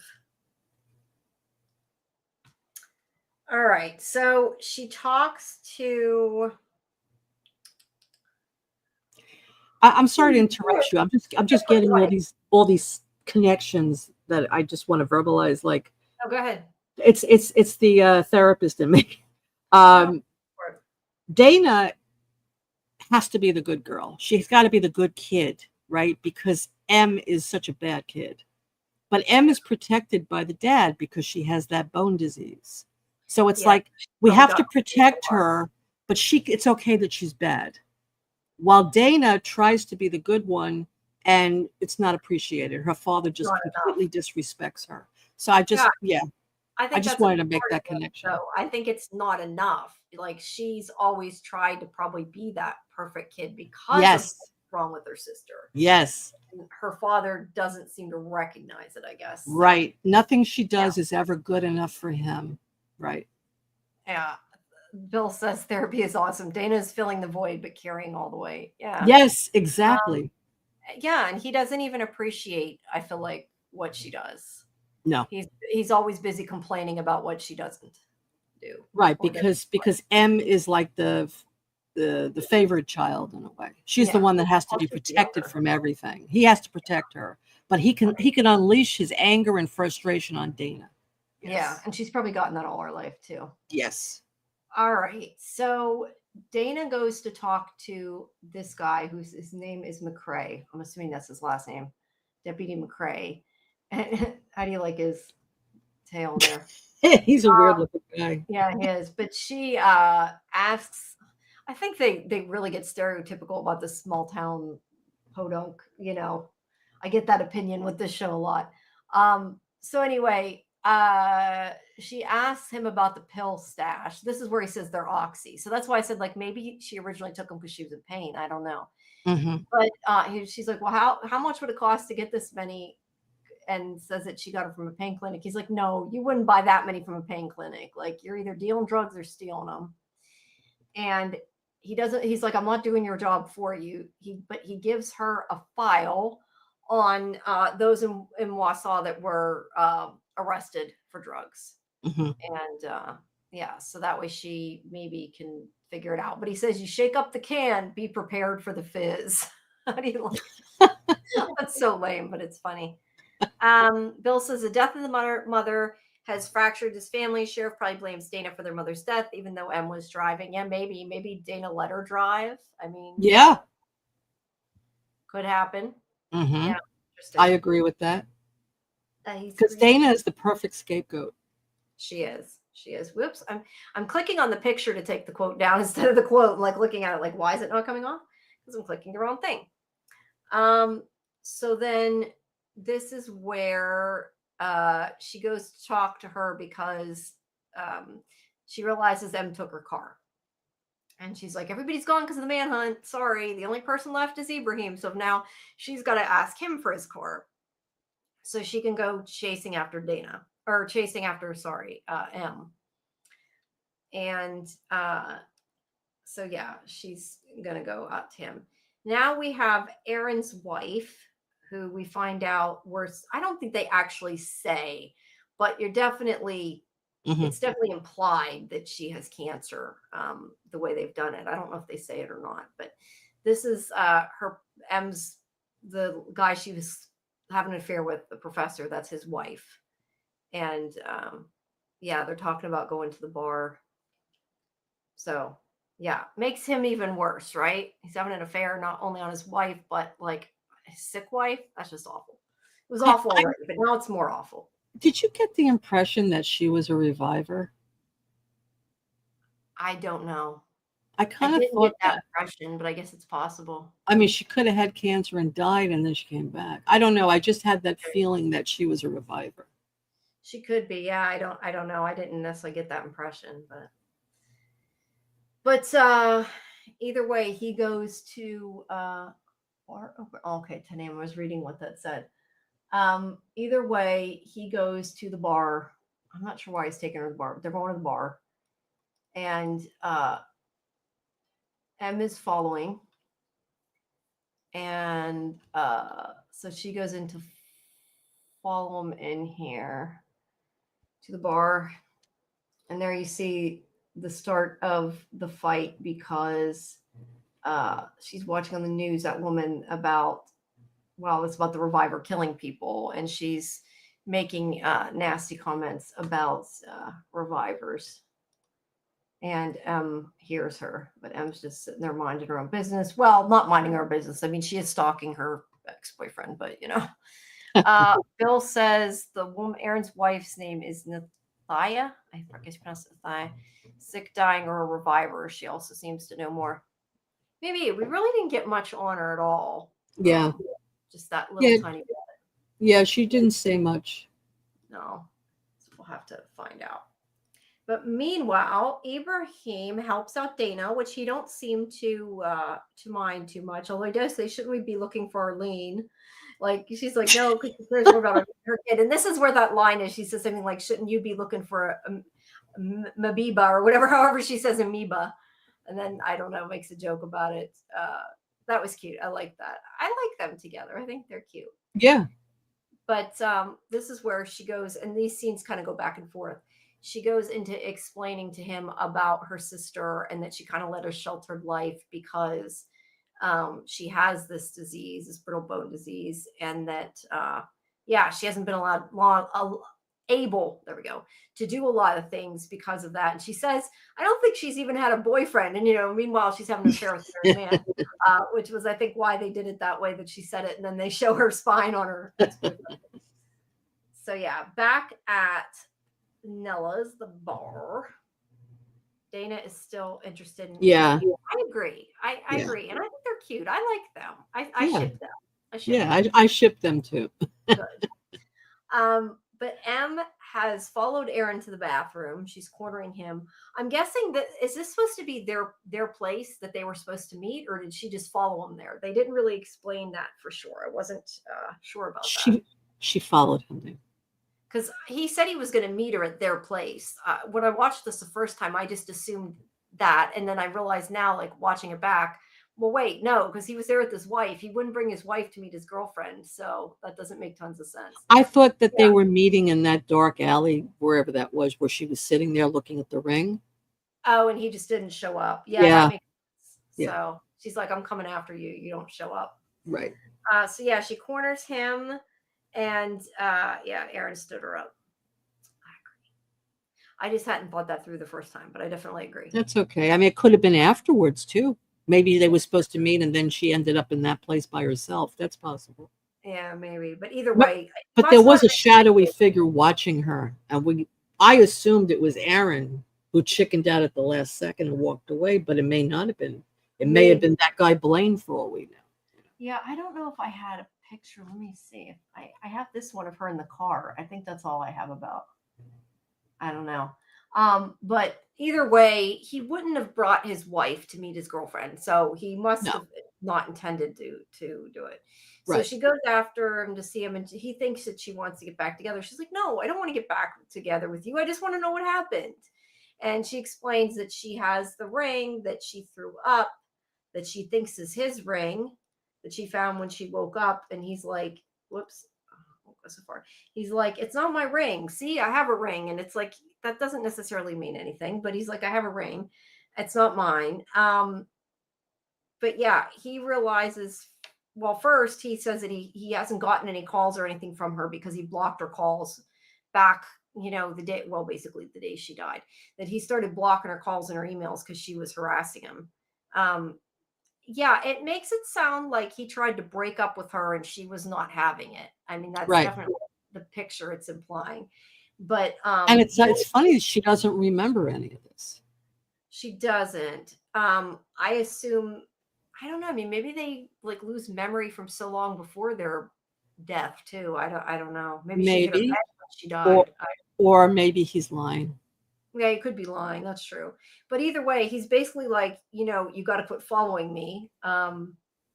And but he figures out from what she's saying that she woke up at the bridge and everything that she must be a reviver. And she's just like, "Don't tell anybody about me." And I mean, he seems like he may not. He's kind of like, "I'm sorry this happened to you," is pretty much what he says. Like he's shocked to see. I mean, did he care about her once? I don't know. Maybe they were just sleeping together. It's hard to tell. But yeah, Well, he if get it. he would blow the whistle on her, she would tell his wife they were having an Okay, affair. that's a good point. Yeah. So Right. maybe he's not So nice. it's like she knows Yeah. that he can't Yeah, do anything. it may not be him being nice. It may just be he's worried. Right. Yes. But I don't know. He definitely, to me, seems shocked she's a reviver. So Yeah. I'm assuming he didn't kill her. Or if he did kill her, he thought he like didn't quite kill her type of thing. Not that she came back to life and he's like, "Wait, I killed you. I didn't realize I actually killed you. I thought I just made a mistake and you almost died," type of thing. I don't know.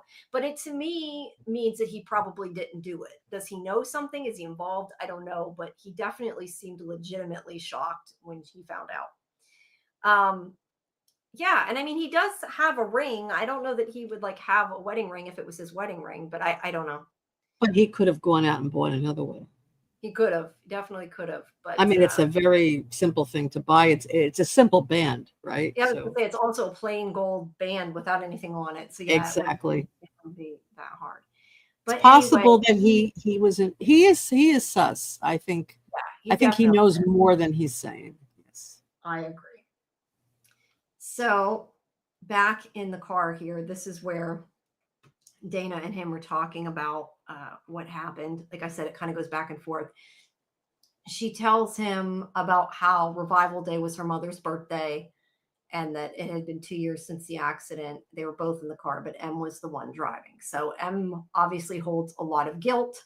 And she says, she was already isolated because of her condition. And then after this happened, she didn't deal with it well. She doesn't know she ever dealt with it. So she's kind of, opening up to him. And then we have this woman again who is busy bad mouthing the revivers and saying, "Oh, they should stay dead," and all this. And M, She made who, this horrible comment. They died because God oh wanted them. yeah, they died because God wanted them dead or something like that. And the fact of the matter is, M is like already this close to snapping. Like, that was not what she needed.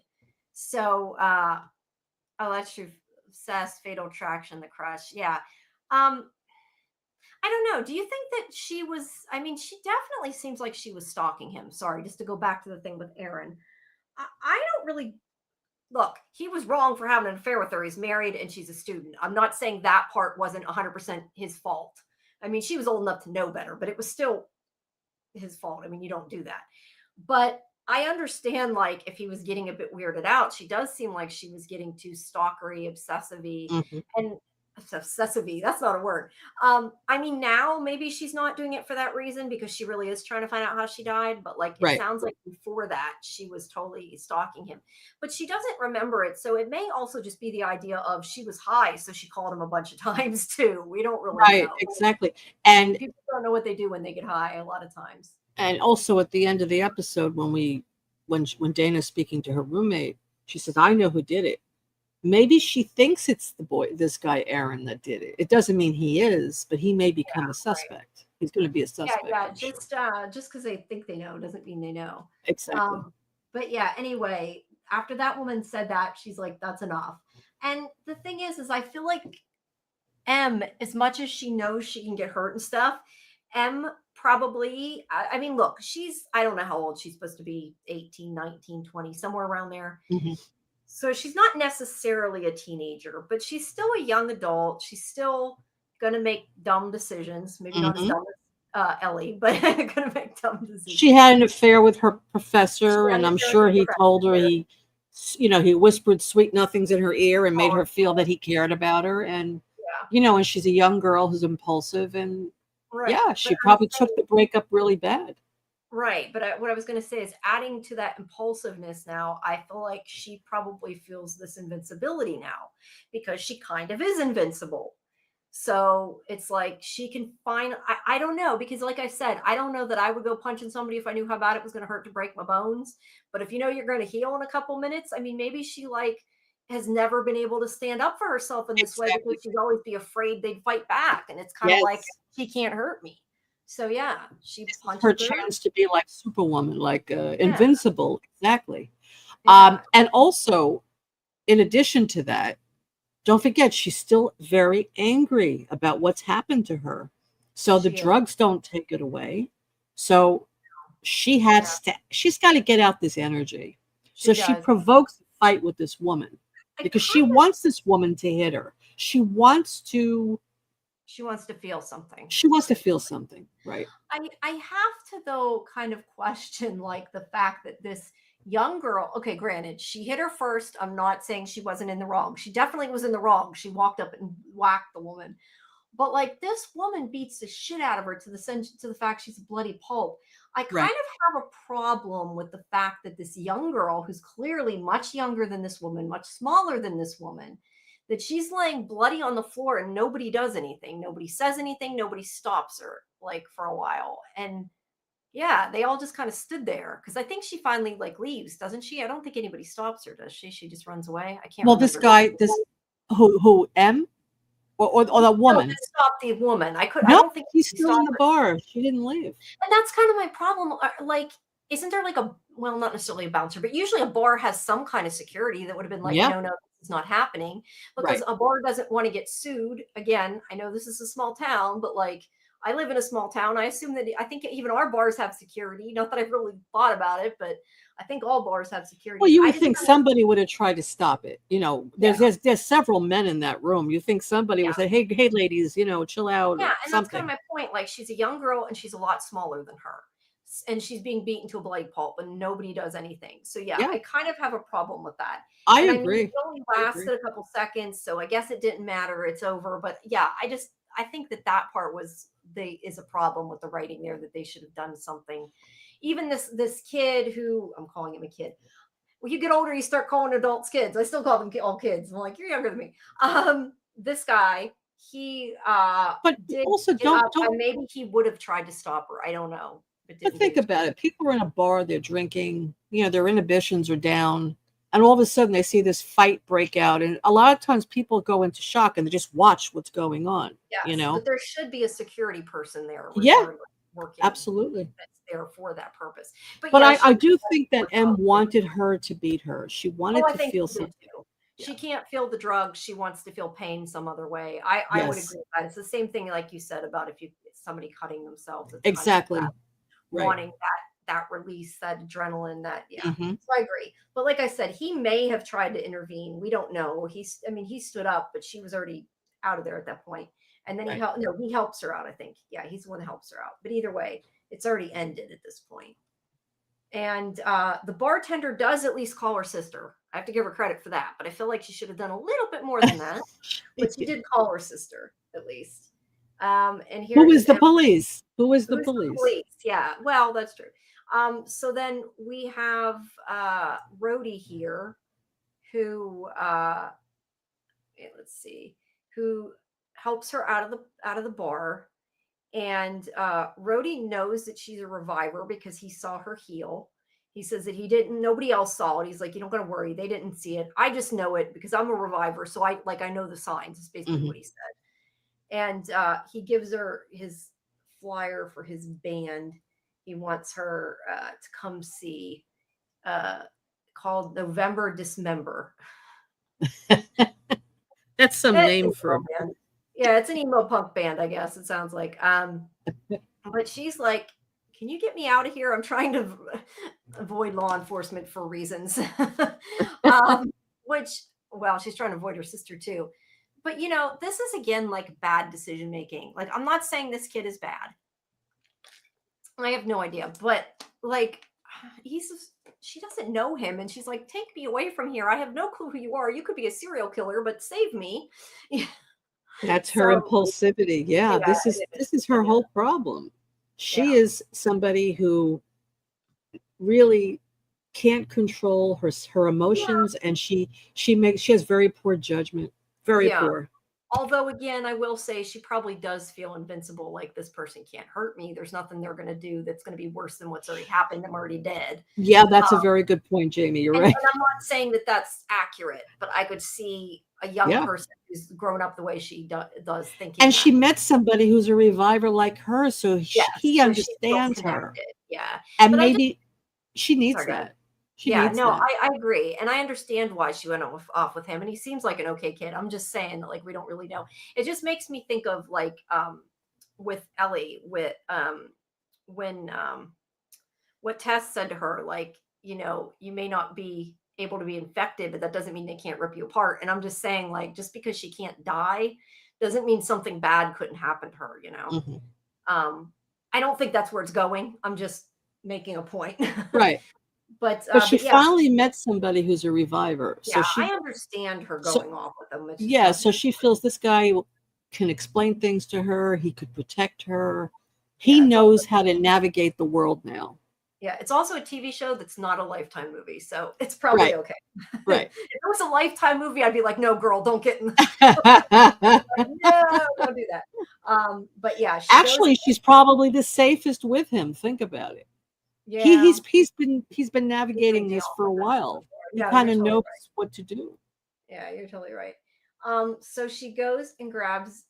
They just show that because that was the whole thing with the jacket in the beginning of the first episode that Dana shoved into her donation box that M takes out of her car that's got like the skeleton on it, the hoodie that's kind of like the iconic, I guess, from the show because it's, I think, in the comics.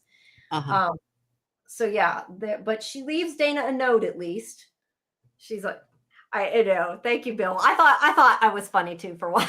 I even thought I made a good joke. No, I hate those Lifetime movies. My Yeah. mom watches them all the time. My mom was like, no, because they're always about like people either having an affair or kidnapping somebody. Like, why? No, Hallmark movies. I like Hallmark movies, but a lot of the Lifetime movies, some of them I don't always Yeah. love. Yeah. Now the romantic Hallmark ones, I'm okay with them. But yeah, anyway, so she at least has the decency to leave her sister a note saying, there's the hoodie, saying, I'll be fine. Don't come after me. Basically, I think is what the note says, something to that effect. She leaves her the chocolate, and then she does what I think was really stupid, leaving her phone because Yeah. we want to make it absolutely so nobody can find us if you get murdered type of thing. But again, she can't be murdered, so I guess it's okay. But yeah, Dana is doesn't know where she's at. I mean, well, she knows she's going to with that. See, and again, this is like that club or whatever. This is M dumping on her sister. Here your sister's trying to help you, and you just take off with this guy and tell her you need space. That's awful. Well, again, I think it's the age, and I think it's because she hasn't had that independence, and now she's taking it, whether they like it or not. Mhm. Yeah, I mean, she's been away at college, but she's not. They've still been, I think, hovering. Yeah, M is two-shouldered. I agree, Mm-hmm. and I think that can be detrimental. Yeah. But anyway, Abraham takes her to the bar. That's where she finds the note, and she's like, "We should do this again." And he's like, "Do what? Take my car or whatever." What I forget exactly what he said, but something about like, No, me giving you a ride. yeah, me giving you a ride, and like, I don't think that's what she meant. They're trying. They're both awkward. They're both trying. He's trying to figure out what she wants. Yeah, yeah. But yeah, she gets the note saying that her sister wants space, and she got her car back. So the end. So okay, wait, that's where she sees a note. Need some space. Don't come looking for me. I'll find you when I'm ready. But she writes that. So in other words, she's probably going to end up at that event. So yeah, Dana so knows she's going to be there. Yeah, she's kind of saying, if you need to find me, if you really need to find me, I'll be here, but please don't come bug me unless there's really a reason. Right. It's kind of what that's implying. So and she got me the candy bar, and she said, "I'm still mad anyway." Yeah, but you got me the candy bar, so that makes up for it. I mean, that's kind of what they're trying to say. So yeah, Dana does look at the files finally about the drug arrests, and Kay is, and I think it looks like the picture I took maybe didn't show. Okay, there's his Kay. I'm throwing it says, and so yeah, she is going to go pay Kay a visit. And she goes to see her and talk to her. And she is trying to find oh, excuse me. I don't think, do I have the part about the bar? Hold on. Yeah, I do. Okay, so she's trying to find out from Kay what happened because since she was in the files, she thinks maybe she gave her sister the drugs. And Kay tells her that no, she was strung out and depressed, and she wanted to help her get a quick fix. So yeah, she still gave her the drugs, but she wasn't trying to hurt her, I guess. But she also knows she's a reviver because she had listened in. We know that from when she was hiding earlier. And she starts saying like, "Oh, I knew I shouldn't have taken her there. That I, something bad happened," is implying. And she's like, "What are you talking about?"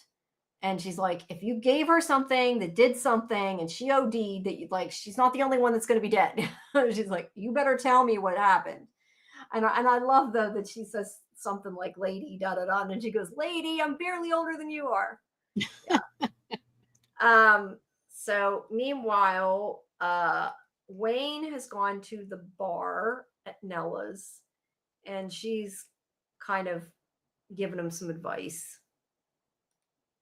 Because he doesn't know how to deal with everything going on. And he calls the mayor, says he owes him a favor.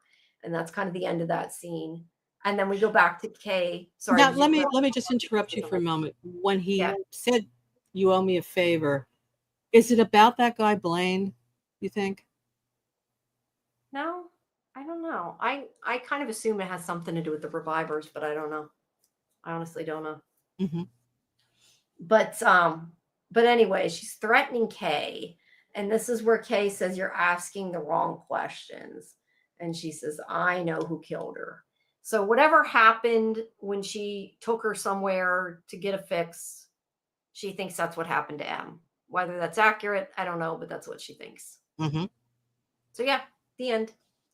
But her roommate says, I know who did it. Yeah. I know she was killed. Yeah, so she thinks she knows who murdered her, and she's telling Dana that she's asking the wrong questions. Right. Now, why would she think that she was killed? I'm assuming whatever happened where she took Dana to get a fix, from going by what she said. She said she took her somewhere to help her get a quick fix because she was depressed. So yeah, I don't know. Something to do with the drugs. She thinks it's connected. Drug dealer, maybe. I don't know. Unless maybe she was involved in it. I don't know. I'm assuming that Dana will be like, "You better tell me the rest of it." If this was a Lifetime movie, Jade would come out. Probably. Probably. That's funny. We have to combine these two shows together, right? Yeah, yeah. Um, yeah. But yeah, she thinks she knows who killed M. So I guess the next thing is going to be Dana questioning her, who is it? And but yeah, I'm assuming it has something to do with the drugs. Hmm. But yeah, it could be. You're right. It could be any of those people: drug dealer, Blaine, Aaron. I mean, she was her friend. She might have known she was having an affair with that guy. She probably did know. And I think she's going to say it's him. And Dana's going to go and talk to him. And that whole thing is going to come out. Though I don't think he actually did it, though. But No, he I does don't. know something. And the roommate didn't do it, but she knows something. But it's Yeah, interesting that uh, M has no memory at all of what happened to her that night. All she yeah. remembers is doing drugs and sitting on the bridge. Well, somebody could have killed her from behind or something, but also she and whatever she like wounds she had from being killed would have like disappeared. So you wouldn't know exactly in that sense. But also, if she's that high, she might not have known what happened either just because she was high. Hmm. So there's that. But it could be any of those people. Yeah, I don't know. I'm glad they're moving the story along though. They're not dragging out the murder or whatever. Or it doesn't seem like they are. I guess we don't know that they're going to necessarily answer it. Bill was saying Sheriff Wayne has done something for the mayor. It's in two parts here because he put governor, but Yeah, he said you owe me something. Like I need a favor from you. yeah, he's probably given him a favor before. We don't know what it is, but we'll I don't know. I thought it was related to that guy Blaine because they kind of left that hanging. Like, how does Wayne know Blaine? fit in. Yeah, How does yeah. this fit in? It does seem very strange to me that he finds Blaine with the baby and doesn't question it. He doesn't Yeah. like, get scared. Like, why did you have the baby? Like, it. That's why I said to me, it felt like he's like, oh, it's just Blaine. Like, well, he must have run into her on the way out or whatever because he wouldn't do anything. Like that's definitely the opinion I got that he knows this guy, somewhat trusts the guy, but maybe thinks he's a little off and that people maybe don't treat him right. I don't know. That's definitely the opinion I got. But Whether that's that's like police 101, it I would is. think. If you know somebody Well, has information that you need, you're going to want to talk to them, right? yeah, How did you get this baby? Did she say something to you? Did she give you the baby? Where did she go? What did she say? Something. but like I said, they don't use gloves, so they're not going to be Right, right. either. Catch this episode. Did they pull back on the primal need to handle loose teeth with bare hands? No, but still, he's not doing the. He's clearly not doing the job he should be investigating.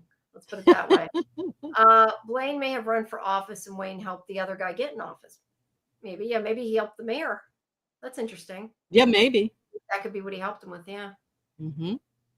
I don't know. But this guy Blaine is very mysterious. Again, I just find it really weird that he ended up in that garage holding that baby. It just doesn't make sense. Yeah, it doesn't. But I tend to I think think it could that's a writing more flaw, of a though. sloppy writing. Yeah, I don't Yeah. think it's something important, but I guess it could be.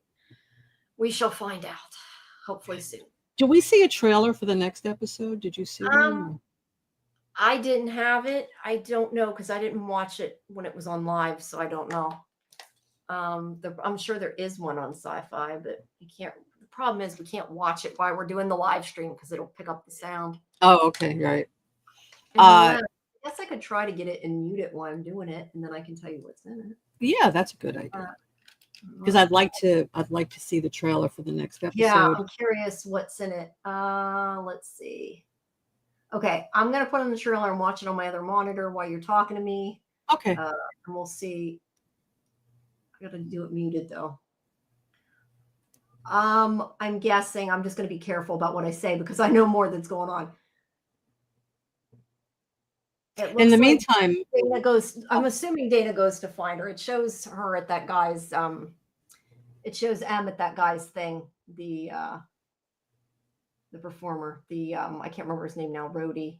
It looks like Dana maybe goes there, and Dana confronts somebody that he thinks maybe is involved, but we haven't seen yet. So it's just a guy. I'm trying to see. It has the Arlene in the church. I think she's attacking somebody. So it's hard to watch without sound. Wow. Yeah. Wayne's in the church and Arlene's walking past all of a sudden. And so she's probably going to attack somebody else. Yeah. And it shows that kid at his concert. I'm still calling him a kid. I know he's not, but it shows him at his concert. Yeah, other than that, it shows the little girl and her family. So it's kind of hard to know exactly what it is without actually maybe there's captions. That would be a smart thing if I put that's what I should have done. Maybe. Okay. They're talking about the girl coming back. Well, can you show it with the captions and no sound? No, because it's still video.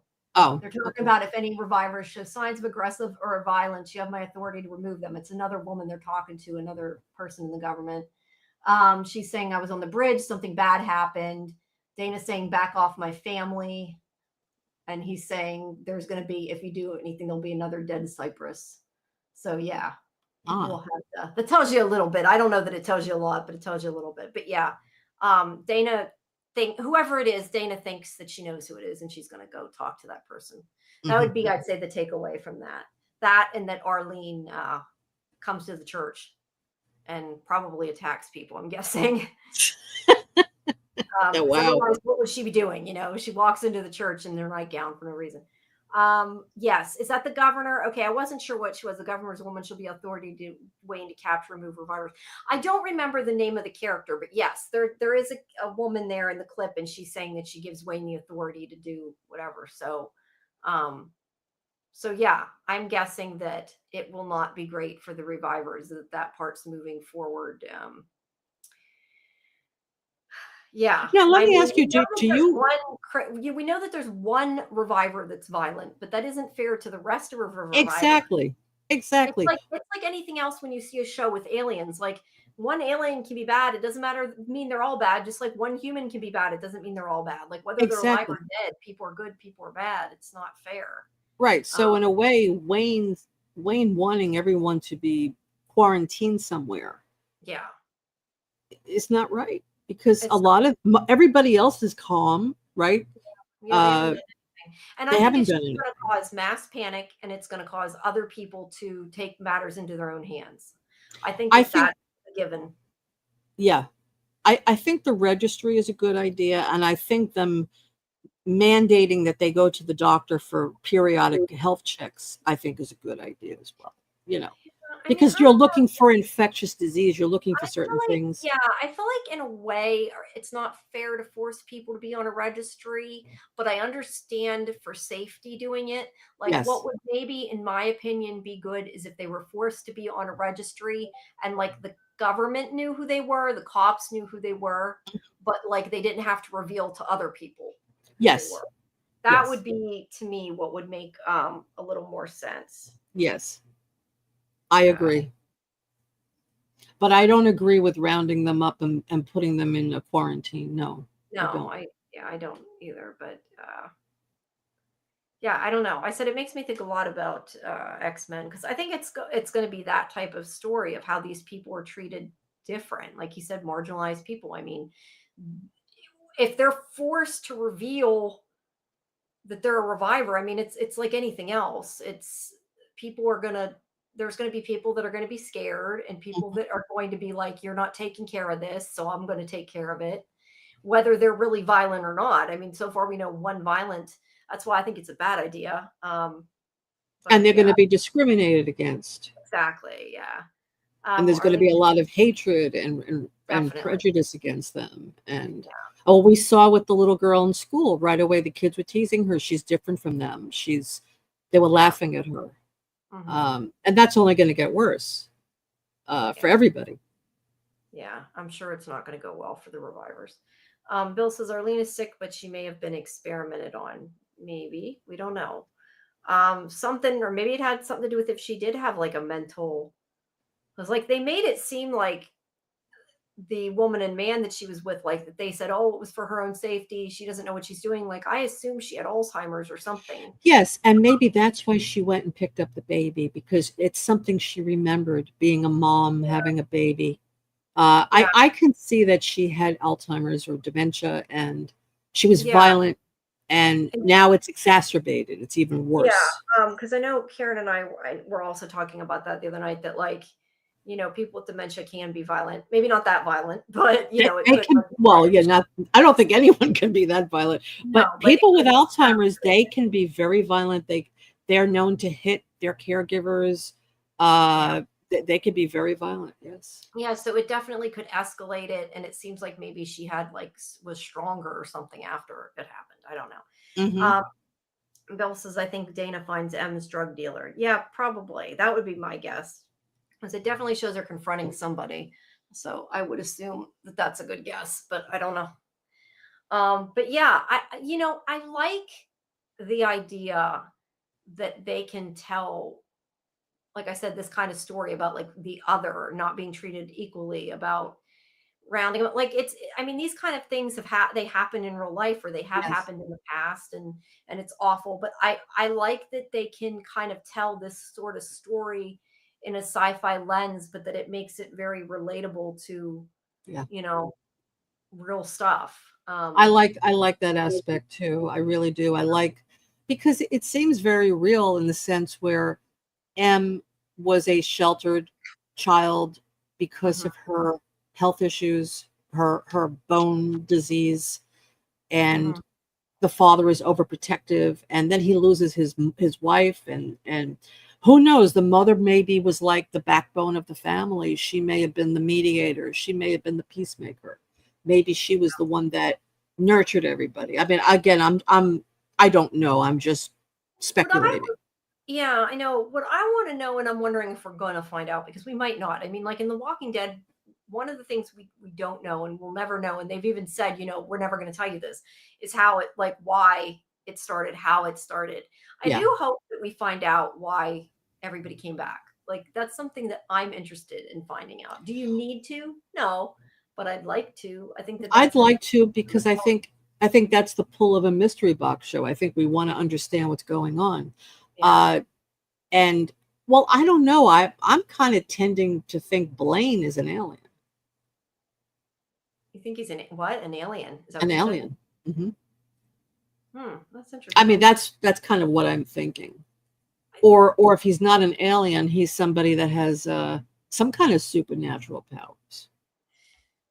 Yeah, I don't know. He's strange. He's definitely seems like he might, like, he's probably going to be like a cult leader or something. Hmm. 'Cause he's always spouting off apocalyptic stuff. Yes. So And again, he I, seemed to be where Arlene was at that moment with the baby. So that was yeah, very strange. I had never. I think that's really an interesting take that I never thought of. I mean, I didn't think that this was that kind of show. I thought it was about zombies. I don't know that I expected to have aliens, but I like your idea that maybe she turned into him. I had not even thought of that. That's Hmm. interesting. I don't know Hmm. that it makes sense in my head, but it's an interesting, yeah, it's interesting. I hadn't thought about it. I never would have thought about it. That's like See, way out of left field for me. But that's cool. I'm saying, like, that's cool you yeah, thought of it. I never would have. thank you. I don't see this show as a show about zombies at all. I just think Arlene is just that one reviver that it acts like a zombie. Okay. But and actually she's not really a zombie because she's Well, yeah, alive again. I mean, not so much technically, right? zombies as people coming back to life. Where I'm Right. calling them zombies. They're not really I about mean, zombies. we're seeing it as a zombie show because of the way she's acting, but really she's not a zombie because she's actually alive, and Yeah. but she's acting like a zombie. But Yeah. I think it's more aliens or some supernatural influence. That's what I think is going on here. And why now?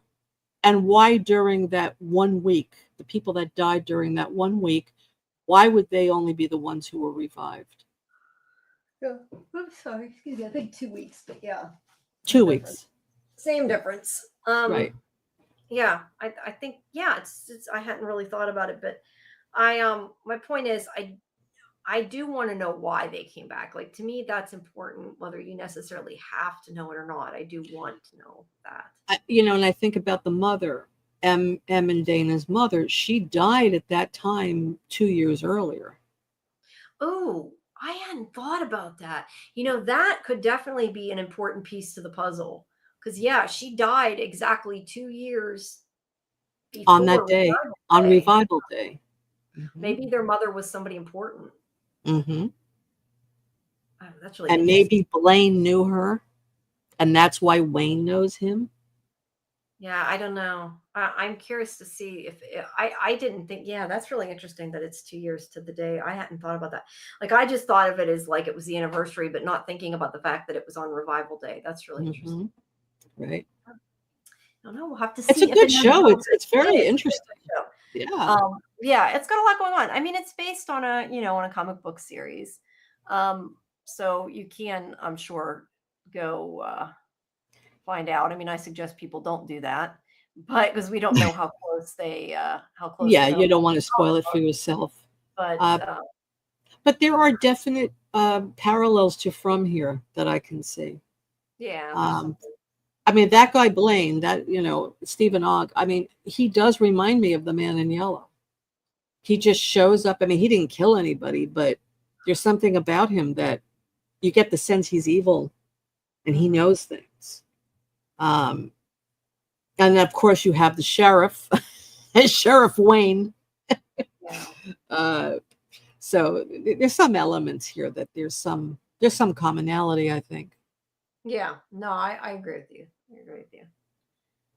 But So what are your predictions? What do you think? Well, I know you can't really, say much, but um, what when I first saw this, I would say thinking about that. Yeah, I told you like what I wanted to know. I wanted to know why. Um, but yeah, I would have at this point. I was thinking that they probably were going to explain whatever it was that happened to Dana that makes Kay think that she knows who killed her. I mean, I think that part of the story is coming. Um, and yeah, the wedding ring, whose and the wedding wedding ring? ring. Yeah, I would say that I wanted to know about the wedding ring and Hmm. her ex-boyfriend, and was he involved, because he does seem like he knows something. I don't know that he killed her, because I do think he was surprised when he found out she was alive. But like I said, it's also possible that it could be a surprise, like I thought I killed her, I was surprised she was alive, and then I find out, wait, I did kill her. You never know. Could be that kind of surprise, like he just thought that she just made it, like almost died, and then finds out, wait, she did die.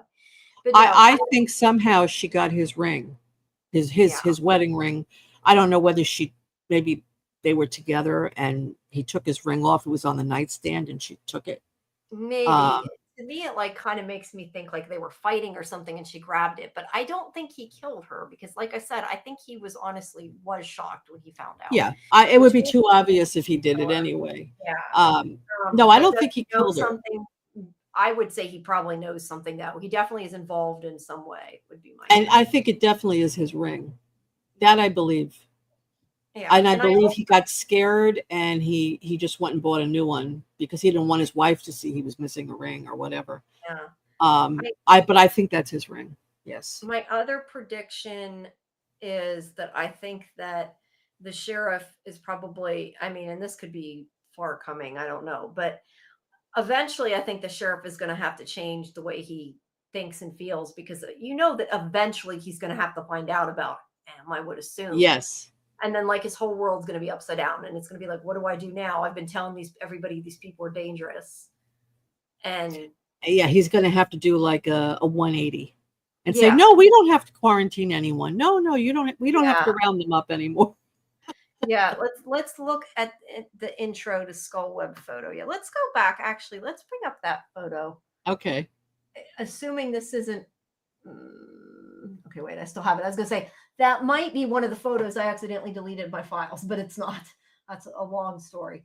Um, Let me open this with photos here. Let me make sure I get the right thing going on. Okay. See, the problem with this is I need to change my OBS on both of these things. Because since we go to different shows on our Fandom Access show, I made a frame like under, um, how do I explain this? I made the photo viewer inside the same scene so I could change it while I Mhm. had this screen up. Right. But I did not do that on this one because I didn't think we'd have a reason to switch. Um, Oh no, wait, maybe I did. No, I don't think you can. Yeah, you can't change it in here. I gotta go into this photo thing 1 second. So guys, this is why the scene changes, because I have to change. I have to I'm find going to it. comment on something Samuel says. He said, or Oh, I wish he it will was red. stick. Oh, okay. You're going to show it now? Okay. No, I gotta switch it like that. Okay. Oh wait, it didn't switch it. Why is it not? So Samuel said, No, no, that's not it. What Samuel the said hell? he will stick to his principles and try to arrest his daughter. I I don't think so, because his whole IMO is to protect her, to protect M, because of her bone disease. I think he's going to hide her. He's not going to let anyone know. And he's going to do a 180 and say, you know what, we don't have to round up these people. Let's let just because one woman, Arlene, acted out, the others are fine. I think he's going to backtrack on that. That's what I think is going to happen. Yeah, I agree with you there. Um, I think that's probably more likely.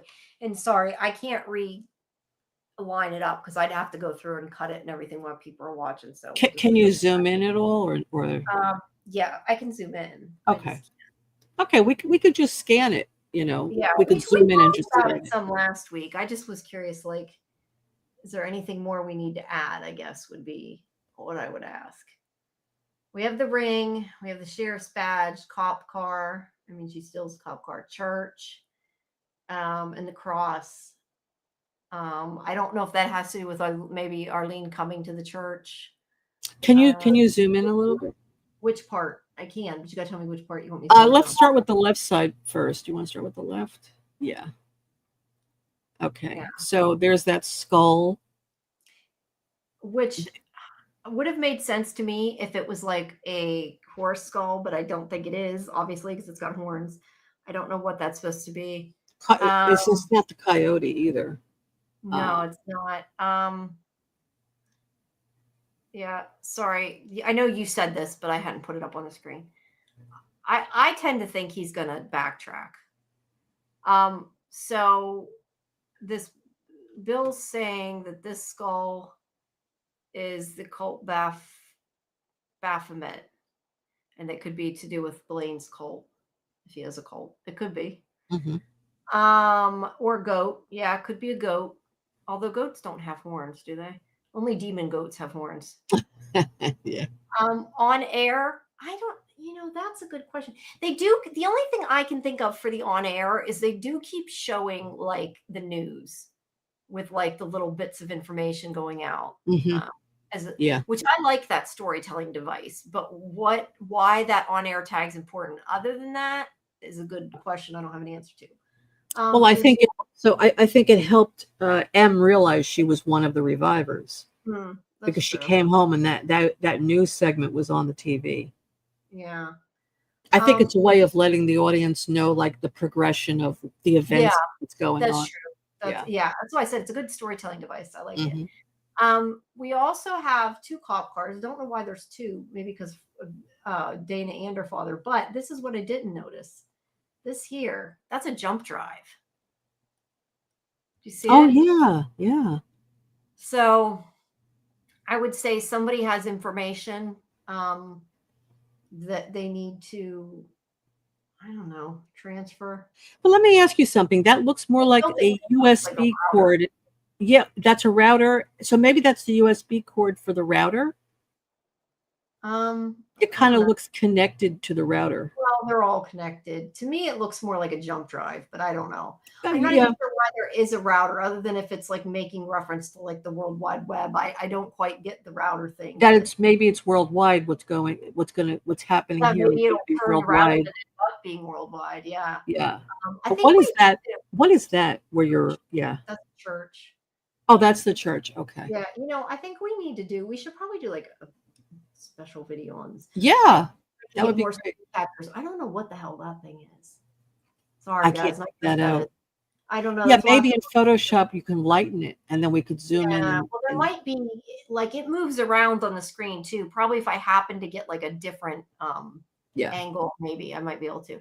Hey, if we had Liza's AI 3D programming thing, we could move around it, right? Librarians. That was on last time we talked about.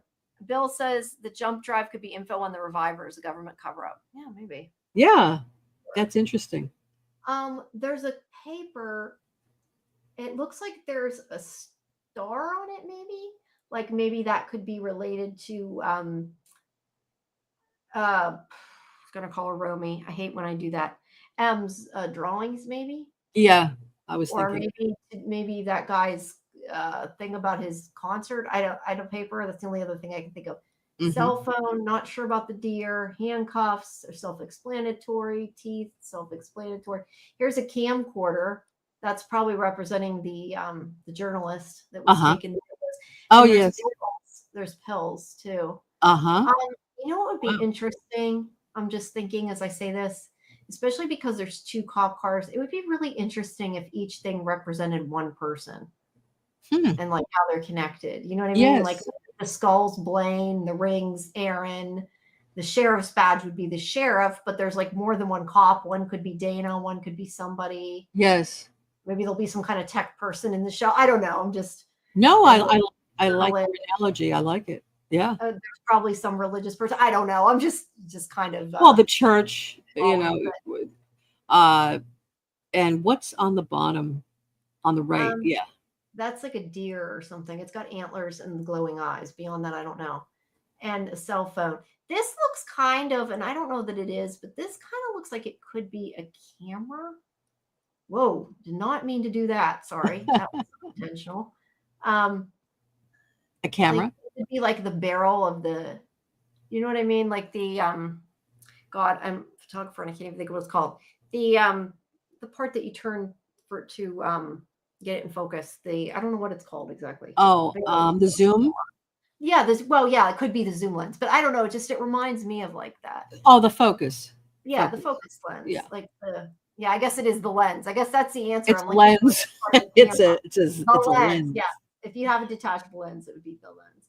But Now, anyway, what is that? You may have mentioned it already. What is the one that's near the badge and the hard drive? What is that one? Yeah. that's a cop Yes. car, I think. It looks Oh, like a that's the cop cop car. car. It's just Okay. out of focus. Yeah. Yeah.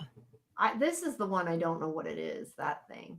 It looks like a stat. Oh, a microscope maybe. Does that look like a microscope to you? It could be. Yeah. I was Yeah. thinking the bridge. Could that be the bridge? Maybe. A I weird don't know. To looking me, bridge, it but kind of looks like the microscope. Like this is like the viewer part yeah, right I think here, it's a and like the microscope. face But of where it. is the bridge and where is the water? Well, this is the water. This is all under the bridge. Oh, gee, I'm why didn't I guessing. I realize don't. that? I have no idea. I'm just saying that. I really don't. Oh, because I would Um, think we'd see something with that too, like the well, but bridge. that's what I mean. This is the water, so like it could be that water. I don't know. Yeah, it's the water under the bridge. I mean, Yeah. I assume that pills could be like the drugs. I don't It's know. funny. I didn't take that as water, but you're right. Now that I look at Oh it, yeah, it's that's most definitely underwater. yeah, I This wasn't here's thinking up about here that. is the light from the Yes. coming Yes. from the sun or whatever. Yes.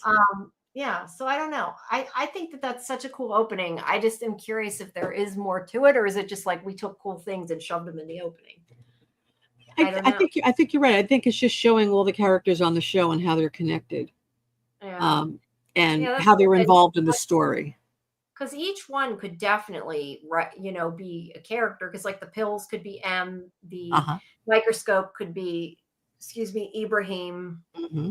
There might be some kind of religious person. Or I mean, the cult could be religious, but I still would think he's probably more likely that skull with the Hmm. horn. Yeah, I don't know. It's interesting, but What about the son, Cooper? I don't know. Maybe he's the hard drive. Yeah, maybe. No, I But have no idea. I'm just trying to figure out what yeah, people. no, I just think it's old because the handcuffs and the cop car, right? We know that's the sheriff, his daughter. Yeah, I Uh, am definitely going to go, and I'm going to try to remember to do it. I'm going to try to get a higher resolution version of the video. See if I can find like a better one that's sometimes you can get 2K, but usually the color's messed up. See if I can get a higher resolution one and use my upscaler to try to. I mean, not that it doesn't add artifacts and it might mess it up, but we can try it. See if we can get a better view of what's there.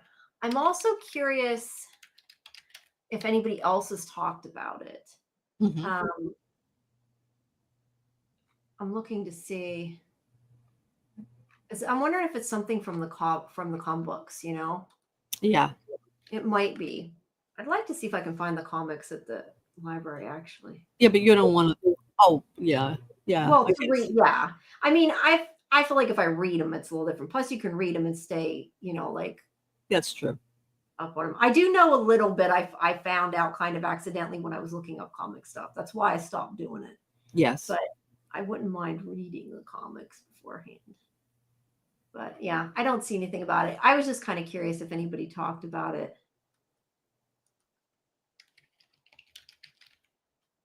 Well, maybe we'll be the first ones. Yeah, that's what I'm thinking. I want to make like a video on it. Let's do that. Let's No do mention that. of a web skull image being part of the opening credits. The opening. See, I hate when you get the AI like answering you in Google and like what it says is completely irrelevant and wrong. Like it says the opening of the show. We're focused on this. I'm talking about the opening credits, you dumbass. It's not what I'm looking for. How about web with skull?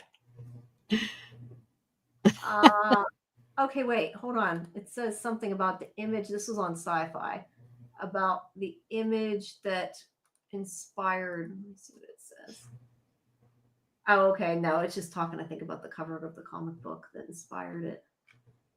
Yeah, I don't know. I feel like that's got a lot that can be really dived into, but yeah, I'd like to know more about that and if there's purpose or if we're just giving it purpose, which we could be. No, I think there is some significance to it. Yeah. Mm-hmm. Bill said all could be connected by death. Yeah. Yes, because the skull is in the middle, right? Yeah. But I'm just curious, like, is it just things that are important? Is it trying to reveal clues? Is it each represents a person? I'm also curious about where the daffodils come from. Like, obviously, the daffodils are like a design choice. I mean, they used it in the key art and that. So it might just simply be somebody like daffodils and they decided to stick it in the imagery. Yeah, but maybe. I feel like it's got to have some significance to the show. Mm-hmm. That was probably in the comic, but I mean, Maybe we'll find out the mother's favorite flower was daffodil. yeah, maybe, or that the daffodils were growing on the girl's grave or something. I don't know. Yes. I'm just curious to know. Yeah, I don't know. I'm curious what it's about. Mm-hmm. Interesting. So I'm going to look into it. So for a video, we'll see. So how does everybody feel about this episode and about the show in general? How are you feeling about it? Are you enjoying it? Put your comments below in the chat and we can talk about it. I like it. I really, it does remind me of From in many ways. I don't know if it's that much of a mystery box show. I mean, it is a little bit of a mystery box show. No, it's really not. I'm going to put here, I don't know that anybody wants to, but I'll put the StreamYard link in the chat if any of you want to join in on voice chat with your thoughts. Just make sure you tell us ahead so we know who you are, so we don't get spammers if you're gonna connect. I know you're somewhat, I know right now you're not bringing people in StreamYard, but if you ever do, just make sure you do know people before you bring them in. I don't know if you remember what happened to us. You don't. I remember I was there. Okay, I couldn't remember if you were on. Yeah, but yeah, it'll be. They won't have a picture, but their voice can come through. But there is a bit of scripting thing, so like you can automatically pop somebody up if they come on. Yes. But it is a bit of a mystery box. I mean, I don't know. I'm not saying it's to the extent of From, but there is a puzzle here that needs to be figured out. But I wonder, like, if we're putting too much into the puzzle. Bill says, I like the progression of the show and its mysteries. The show doesn't take itself too serious, so the comedy is relief. See, I actually find this show, and I've said this before, I actually find it more drama than comedy. I mean, like, there's a couple one-liners, but I really don't find it. I would overall call it dramatic. Other than we're making things funny, like the hygiene. We're making issues out of it to make it I funny. agree. I mean, that first episode, we were focusing on that, and it became like a joke after a while, right? Yeah, it Uh, did. I so don't we're know that kind it of getting meant away from to be that. funny. It just was. The original comics has roses on the cover, so that's interesting. Like maybe Oh, it was originally roses and they made them into uh, daffodils for whatever reason, right? I don't know, but I'm curious now. I think I just want to comment on what Bill said, that the show isn't taking itself too seriously. The comedy is a relief, and yeah, I agree with that. But I think that's going to change. I think the show is going to get a lot darker as it goes along. Um, I think we're just seeing little glimpses of how these characters interact. But as the story goes on, I can see people just falling apart and things getting really, really dark, especially with that guy Blaine. If he's a cult leader or if he's Yeah, an alien or whatever, he's going to lead that. So, and I do think they are connected in some way. There is like yeah, a hive mind going on. yeah. I wish that I had thought about like the web and that before I did the interviews, because now I want to ask the showrunners like, what's up with the web? Mm, Should we be investigating it, or are we just too into investigating? Too into pulling things apart. Sometimes I think we just get too far down the rabbit hole when we don't need to, you yes. know. But it's fun. It's fun. I enjoy the rabbit hole. So Well, are you going to be doing any more interviews with the cast or the right showrunners? now, just Stephen Ogg, but I Okay. will have the other ones going up. You can I ask Stephen Ogg about that. He might have I some. maybe, but that's more like a showrunner writer question. I'm not sure he Yeah. would probably have the answer.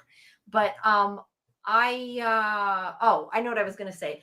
I do have the video of uh the David who plays the father. I do have that edited, so that will be going up very soon. But I gotta get Okay.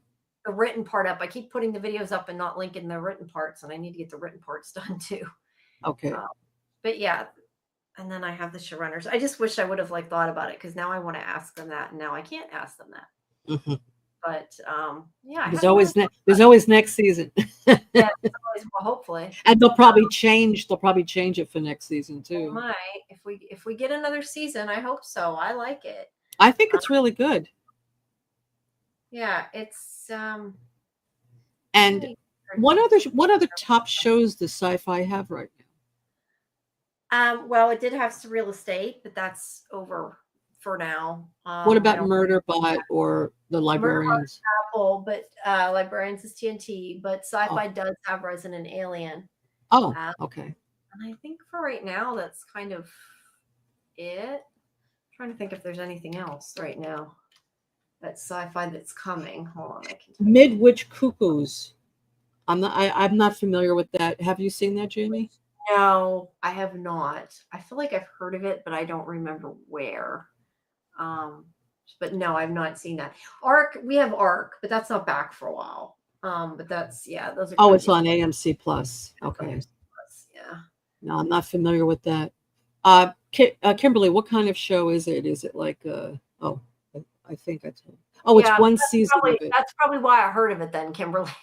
I said Okay. the name sounded familiar. That's probably Well, why, because you what is told it me about about, Kimberly? Is it about sci-fi? Yeah. I assumed it was about witches, but I Yeah. don't know. Midwich wouldn't be, but I'm Um thinking that. Yeah, I hmm. don't know.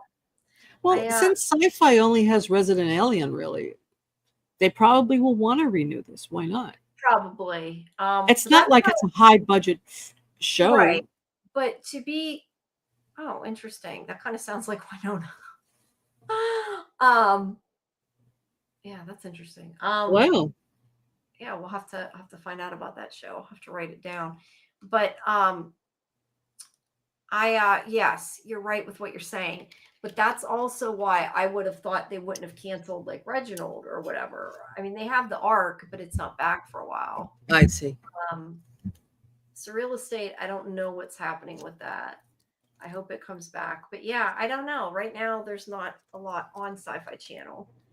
It needs Yeah, to be that's why I would think that they original would renew it. programming. I But mean, yeah, it's not give it it's a not chance. like Netflix where they have so much content they're very picky about what they renew. Right, You know? right. They have Chucky too. I don't know if that's coming back. I don't watch that, so Yeah, I don't. no. Not my thing.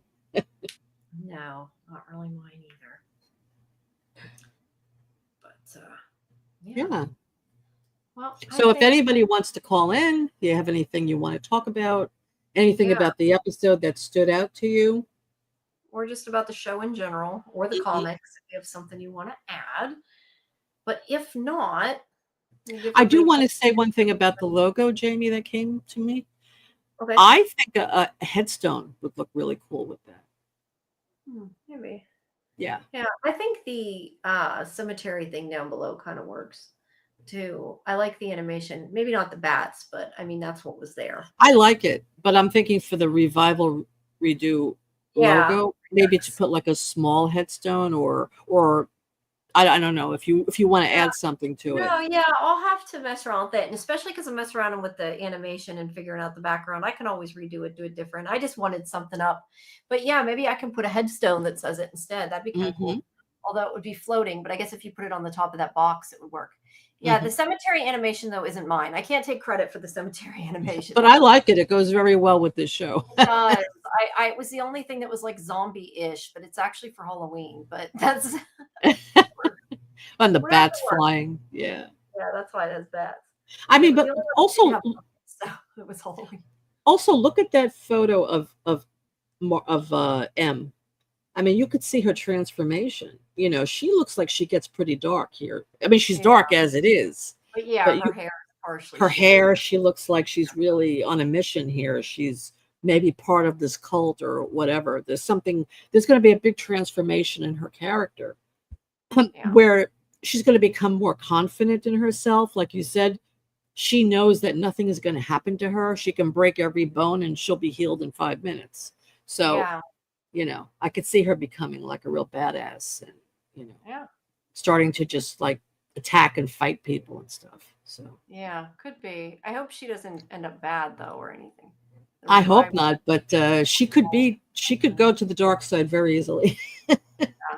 I'm not sure if that's in reference to the title, or you're just talking about they're going to have a revolt. I'm assuming that might be in reference to the title. Yeah, I don't know. I just thought Redux made sense since we're reviewing it. I don't know, Yeah, I like it. but I'll see what else I can come up with and mess around with it. I do want to figure out how to animate it. I was so happy when I got it animated until I found out the words were going to be see through. And Oh that's just, yeah, I don't understand how to do chroma key or whatever it is, color key.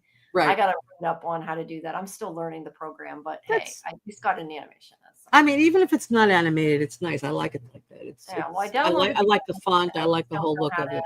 I just don't know how to knock out the background. It's on white, so. Hmm.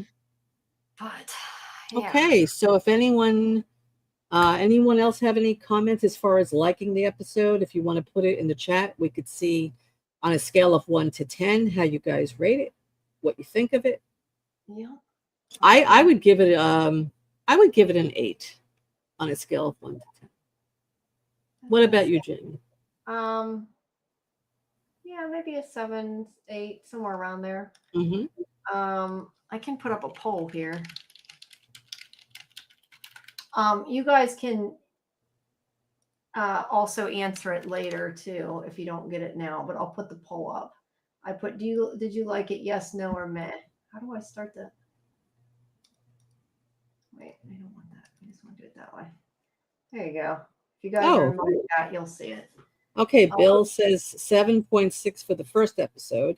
Kelly gave it an 8. Bill gave it a 7.7 on the second episode. Okay, so we're about 8, 7.7, Yeah. 8. Okay. So we're all like in agreement here. We're Yeah, all seeing it about the same way. I kind of like the first episode a little better though, actually. I think just because it was the I don't know, info dump that we got the the opening and the idea of it. So I kind of like the beginning a little bit better, maybe. Yeah, well, we got to meet all the characters. It was a Right. setup for the show. Yeah, I agree. This episode, it gave us more of a background into M, what's going on with her, but it didn't really have any story development, though. No. Yeah, yeah. Right. But yeah, I'd probably give the other one a little bit higher. Like the other one maybe like a 7.8, and this one Hmm. maybe like a 7, 7.1, somewhere around there. I don't Hmm. think this one was quite as good, but I still think it was good. It wasn't as good as the first one, I Yeah, I guess. agree. I think the first one would be an 8.3 maybe, and this one like 7.8. Yeah. Yeah, I'll bring it down a little bit. somewhere around there. Oops, that was a code. So I think we're about wrapped up here. Yeah. Do we get everything on the poll? Let's see. Is there anything Um, else? yeah, it'll take a little bit. You guys can still vote after, I believe, if you haven't voted now, or if you, because right now I see 100% yes, but I don't know if it tells how many people voted. Oh, okay. I don't think it does. So we'll just All leave it right. there now. The point is, we all seem to like it, so Okay, that's what's Samuel important. said the first one was a 9. So Sam, Yes. the first one Yeah. better too. Yeah. Okay. Good. Great. Interesting. Yeah. All right. So Jamie, what are the announcements for next week? We have Dead City again coming Yeah. up. Everybody, please come back and join both of us on Sunday for 10 o'clock p.m. Eastern. We have, or 9:30 p.m. Eastern. I keep forgetting I changed it. We have the watch party, and 11 p.m. is our live stream for Dead City. And there's 2 episodes left, right? Or is that the No, it's the finale. finale? Okay. Okay. Next episode is going to be the finale, and it looks like it's going to be very exciting. I hope so. I mean, it looks really good. I've heard a lot of good things about the finale, so Uh-huh. I'm looking forward to it. Yeah, so tune in to us at 11 o'clock. We'll be talking about the finale of Dead City. That's on I'm Sunday. really curious what's going to happen with Herschel. I mean, it's just I don't see how they can redeem that character. I can't either. And I really don't think that I was talking more about it on our other show. I just don't see that they made me believe that the Dama brainwashed him. I think that he's just a sociopath, and I Yes, think that she saw that in him, and I think it brought it out. And yeah, yeah. I do not like him, his character. Actor, I yes. I agree. Actually, the video I put out, I don't know if you saw it on Not yet. Maggie High Anxiety. I talk about that in the video that the Dama, because the Croat had said that Dama was able to read him. She understood him. She knew what he needed. And I said I think that she also saw Herschel the same way. She saw he had some psychosis. She saw that she could mold him and manipulate him. And I think Herschel was like that all along, and it's just Yeah. coming out more and more. But of course, with the writing, they could just say, "Hey, Dom is dead. Oh, and Herschel's crying. Yeah, I'm sorry, Mom," and it's over. But it that's could be. not real life. That is It's not not. real life. It's not. What's No. POS? I feel like I should know this, and I'm just blanking. Herschel's a Oh, POS. piece of. Shit. Okay, that's what I wondered. Okay, I didn't know what it You meant. said it. I didn't. No, I was thinking that it meant something like that, but I didn't know if that probably is what it Yes, meant. in the comics, he is. He is. Yeah, He's well, really rotten he in is the. he is Isn't in the he? Is he the one that kills Rick in the comics? Is that that is I that don't know. I haven't Herschel read that the does comic. it? Or is I that the governor? What's her name? Pamela Milton's son. One of them kills Rick. I don't remember which one. But yeah, yeah, I Herschel is don't know. awful in the comic. Um, But anyway, yeah, Sunday. what's DGAF? Don't give a. Uh, Well, I think as long as you don't swear too much, YouTube doesn't seem so to we're going to care. do an after dark now. Yeah, we're going in for after dark swearing mode. But yeah, Sunday at 11 we have Dead City. So that's for the finale, and then Monday at midnight, right before midnight, 11:59. I have Midnight Murder Bot for Murderbot, and that uh watch parties at 11. And then Tuesday is our roundup show that's at 10 p.m. Eastern, as always, which now we're talking a little about basically a little bit about all the shows that we talk about on the other shows, plus Resident Alien. And then on Thursdays, we have Librarians, the next chapter. And that is also at 11. However, I'm kind of contemplating, I think that Thursday we might change the time a little bit and make it a little bit later, just because I don't know that I will make it home. I want to make sure I make it home because, as I said, Thursday is my birthday, so I want to make sure that I'm here and back and everything because I intended to go out. But yeah, have a Thursday. We'll have, I don't know, some kind of birthday bash on the stream maybe, but Yeah, yeah, that that's would the be whole. nice. I don't know what to do. We'll figure it out. I don't know. I keep saying I feel like I want to do something. I just don't know What, what. that's the night of the librarians? Yeah, that's on Yeah. the night of our live stream. Yeah, that's on Thursday. Mhm. So yeah, there's that, and then of course Friday again we'll be back for revival.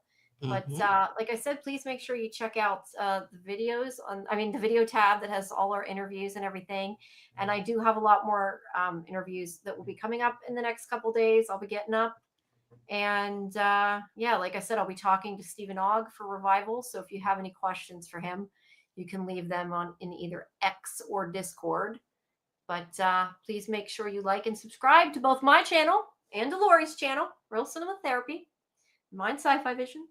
So yeah, I know some of you sometimes are watching on NDB Media, so make sure you subscribe to Sci-Fi Vision as well. And if you're watching from our channel, you might want to check out NDB Media too.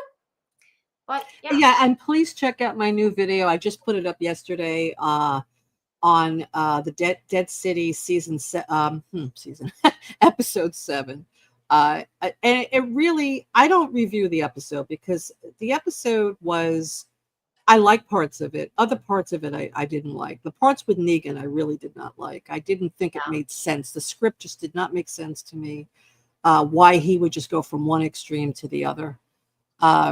But with Maggie, I really liked the connection she had with the Croat. I really liked how they tied their stories in together. We didn't really know much about the Croat, but we learned in this last episode his backstory.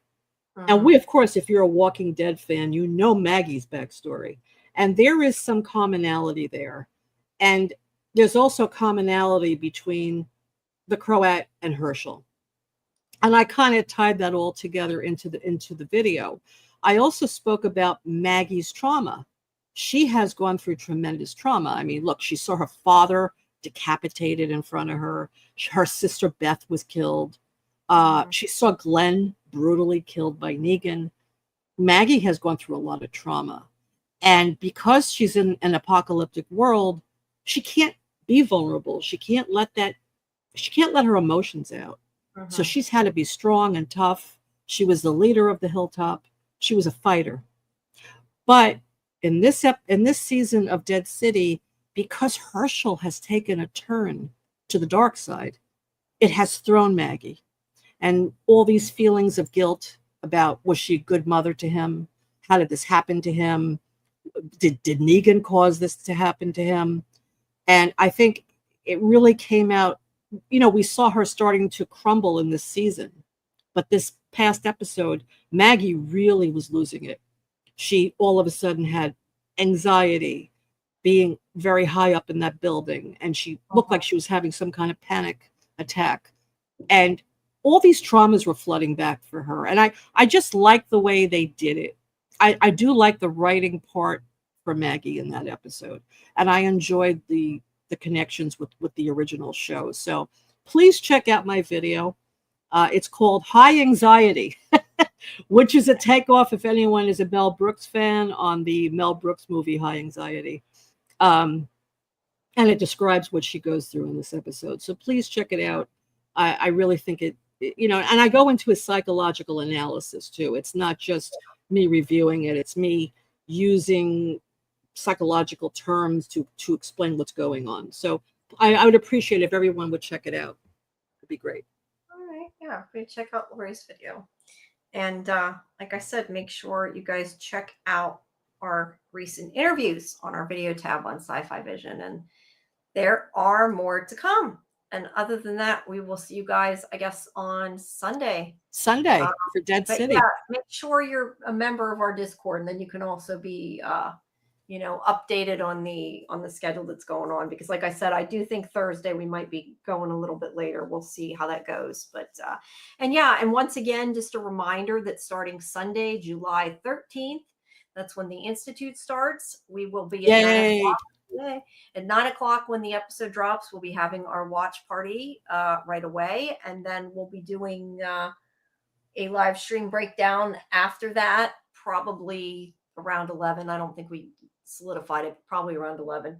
And so that's on, will be on Sundays. And then also Karen and Ajia and I are doing the actual review separate of it on another day.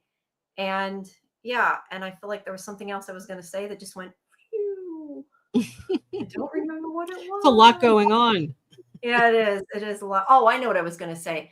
And Scarlett and I are trying to figure out somewhere in between where we're going to fit in Sandman. We might do just like a couple short ones, not 6 separate weeks, just like a couple short ones since um, they are dropping all at once. Because we can't. I don't think we can fit in another 6 episodes, but maybe if we combine them. But yeah, there's a lot of stuff going on. I know we want to do Nautilus and Wednesday too, but there's so much. I don't know if we're gonna Wow, get there's a lot of oh, shows coming up. yeah, they all seem to come at once. But yeah, definitely want to do the Institute. That's why I'm starting to like regret that I decided to do 2 Institute shows. Not that I don't want to cover it twice, but it's just like it's so much. I don't have Yes. time for everything. Can you combine the other show with a few shows beside? In other words, in addition to the Institute, maybe you can cover another show as well. Maybe I don't know. The thing is, when we do the other show, we do more of like a review than a breakdown. So, but yeah, Right. we could maybe do it. Well, we do. I mean, we do our on Tuesday. We kind of go over everything. But the idea was that we could do a longer review this way, so we're Mhm. not rushing. When we do our Tuesday show, we tend to try to stay like under a half an hour for our review. And when we did like Last of Us and From and stuff, we end up doing that specific show really long, and then it takes too long on Fandom Access, so that's why we were doing like certain shows we're doing separate I see. Okay. reviews. But no, but we don't really break it down that way, but we'll have broken it down on Sunday, so that Yeah. will work. And the review is probably going to be either Mondays or Thursdays. I will let everybody know, so just keep checking Discord. But our breakdown is definitely on Sundays, so make sure you guys join our watch party and then join our live stream. Yeah, the Institute's going to be great. Stephen King. I don't know that it's quite a puzzle box show, but it's definitely got a mystery. And Jack Bender, director of From. Bender, director From, yes. And yeah, I should be covering some of that stuff pretty soon for the Institute. Some interviews for that too. Oh yeah, I was just going to ask you about the interviews. Yeah. I do not have times yet, but I believe that I'm getting at least one of the interviews, so that'll be soon. I don't like to announce ahead of time because then it gets screwed up. Like for Resident Alien, that I'm telling everybody, oh, I'm doing this and and then it didn't happen. I wanted to talk to Enver and it didn't happen. Look, people have to reschedule, things happen. That's why I try to not go too far in advance before I. The Institute. What actors are in the Institute? I'm it's funny, I don't know. Ben Barnes is in it. What the heck? Why am I trying to say her name? I want to say Jamie Louise because my name's Jamie Louise, and that is not Mary Louise Parker. I was trying to. Oh, Mary Louise Parker, she's great. Yeah, I'm like Jamie Louise. No, that's me. Named after my grandmother. I always growing up hated my middle name, but now that I miss my grandmother, I like having her. Oh, yeah. But yeah, I was just looking up the one who plays the main kid, Luke. His name is Joe Freeman. I think I don't know if he's new. I had not. I heard of his name, Joe Freeman. Yeah, well, it looks like he's only been on Doctors and Paul Well or whatever that is. So yeah, he's a fairly pretty new actor. So he hasn't been in a lot of stuff. But okay. But Mary Louise Parker, I like. Mary Louise Parker, yes, is in it, and there are some faces that you might recognize from. Yeah. From. Really? Oh. Yeah. Well, at least one of them is already on Internet Movie Database, been announced. Robert Joy is in it. Oh, I love him. And I feel like there's somebody else. That's Victor's dad. Yeah. Oh, the one who got the pole through her head. Oh yeah. I don't know her name. Kelly. I believe she's in it. At least I thought that was her. So yeah. Anybody else? That's what I'm looking to see. I don't want to say it's been announced, but I don't necessarily know their names offhand either. I just recognized those. But yeah, Ben Barnes, Mary Louise Parker, and Joe I see his last name was Joe Freeman, are kind of the main, I guess, the Wow. main cast. So Yeah, it's exciting. Looking forward to that. Yep, everybody should look forward to it and join us for our watch party. But it's funny about Robert Joy because we've been speculating about from that who's going to die next season, and I mean I personally think Victor's father is going to die, and if he's going to be on this new show, that could be the reason, possibly. Maybe, but I mean it's obviously done filming, and From is just starting filming, so I don't know that would affect. Oh no, I don't mean I mean in other words, filming it towards the end of the season that he would die. Right, but I mean, like they're already done filming the Institute, so I'm saying. But they may do another season. They want to get 5 seasons of the Institute. Do they? Well, I don't know if the thing is, I don't think Stephen King wrote more than the story, did he? I mean, I guess it depends what they decide to do. Exactly. I think it's listed as limited, but that doesn't always mean that. It's probably a possibility to do more. I don't know. It's listed as limited. That's interesting because somebody say 5 seasons, but maybe that was somebody's opinion. I'm pretty sure it's limited. I assume that it's the book. I have not read the book. I know AJ has. So I don't know, but I thought it was supposed to be limited, but I could be wrong. Maybe you're right. Let's look into that, because if it's not limited and they're going to have a few seasons, that would also, I would think that they would probably kill him off and From, because I think it's going in that direction anyway. I don't know how much more his character can lend to the story at this point. I don't know that they filmed the same time though, because I would think that From would be done filming by the time that, even if there was another season of Institute, that it started again. That's true. Well, that's true. They can sometimes do both. I mean, years ago when they would have seasons that were like 15, 20 episodes, it was impossible for the actors to do anything else. But now it's not. If you have 6, 8, 10 episodes, you could do several series. Yeah. That's true. You definitely could. All righty, guys. I think that is about it. That's a wrap. That's a wrap. Yeah. We'll see you on Sunday night, guys. And thank you all for coming. Thank you. We'll go through the chat. Bill, Chill, Muncher, Luncher, Kelly, Samuel. Let's see who else. Kimberly. Anybody? NDB Media. That's me. Mike. That's me. It's coming through all of them. Yeah, it comes through Sci-Fi Vision and NDB and all the different. Mike, and I think we got everybody. Yeah. Okay, great. Yeah, well, guys, thanks for joining us, and I hope you can join us on Sunday. And Trey. Trey. Yes, Trey. I hope you guys can join us on Sunday, and it was fun. I enjoyed it, and I look forward to doing this again. Guys, give me some suggestions of stuff to do special on my birthday stream.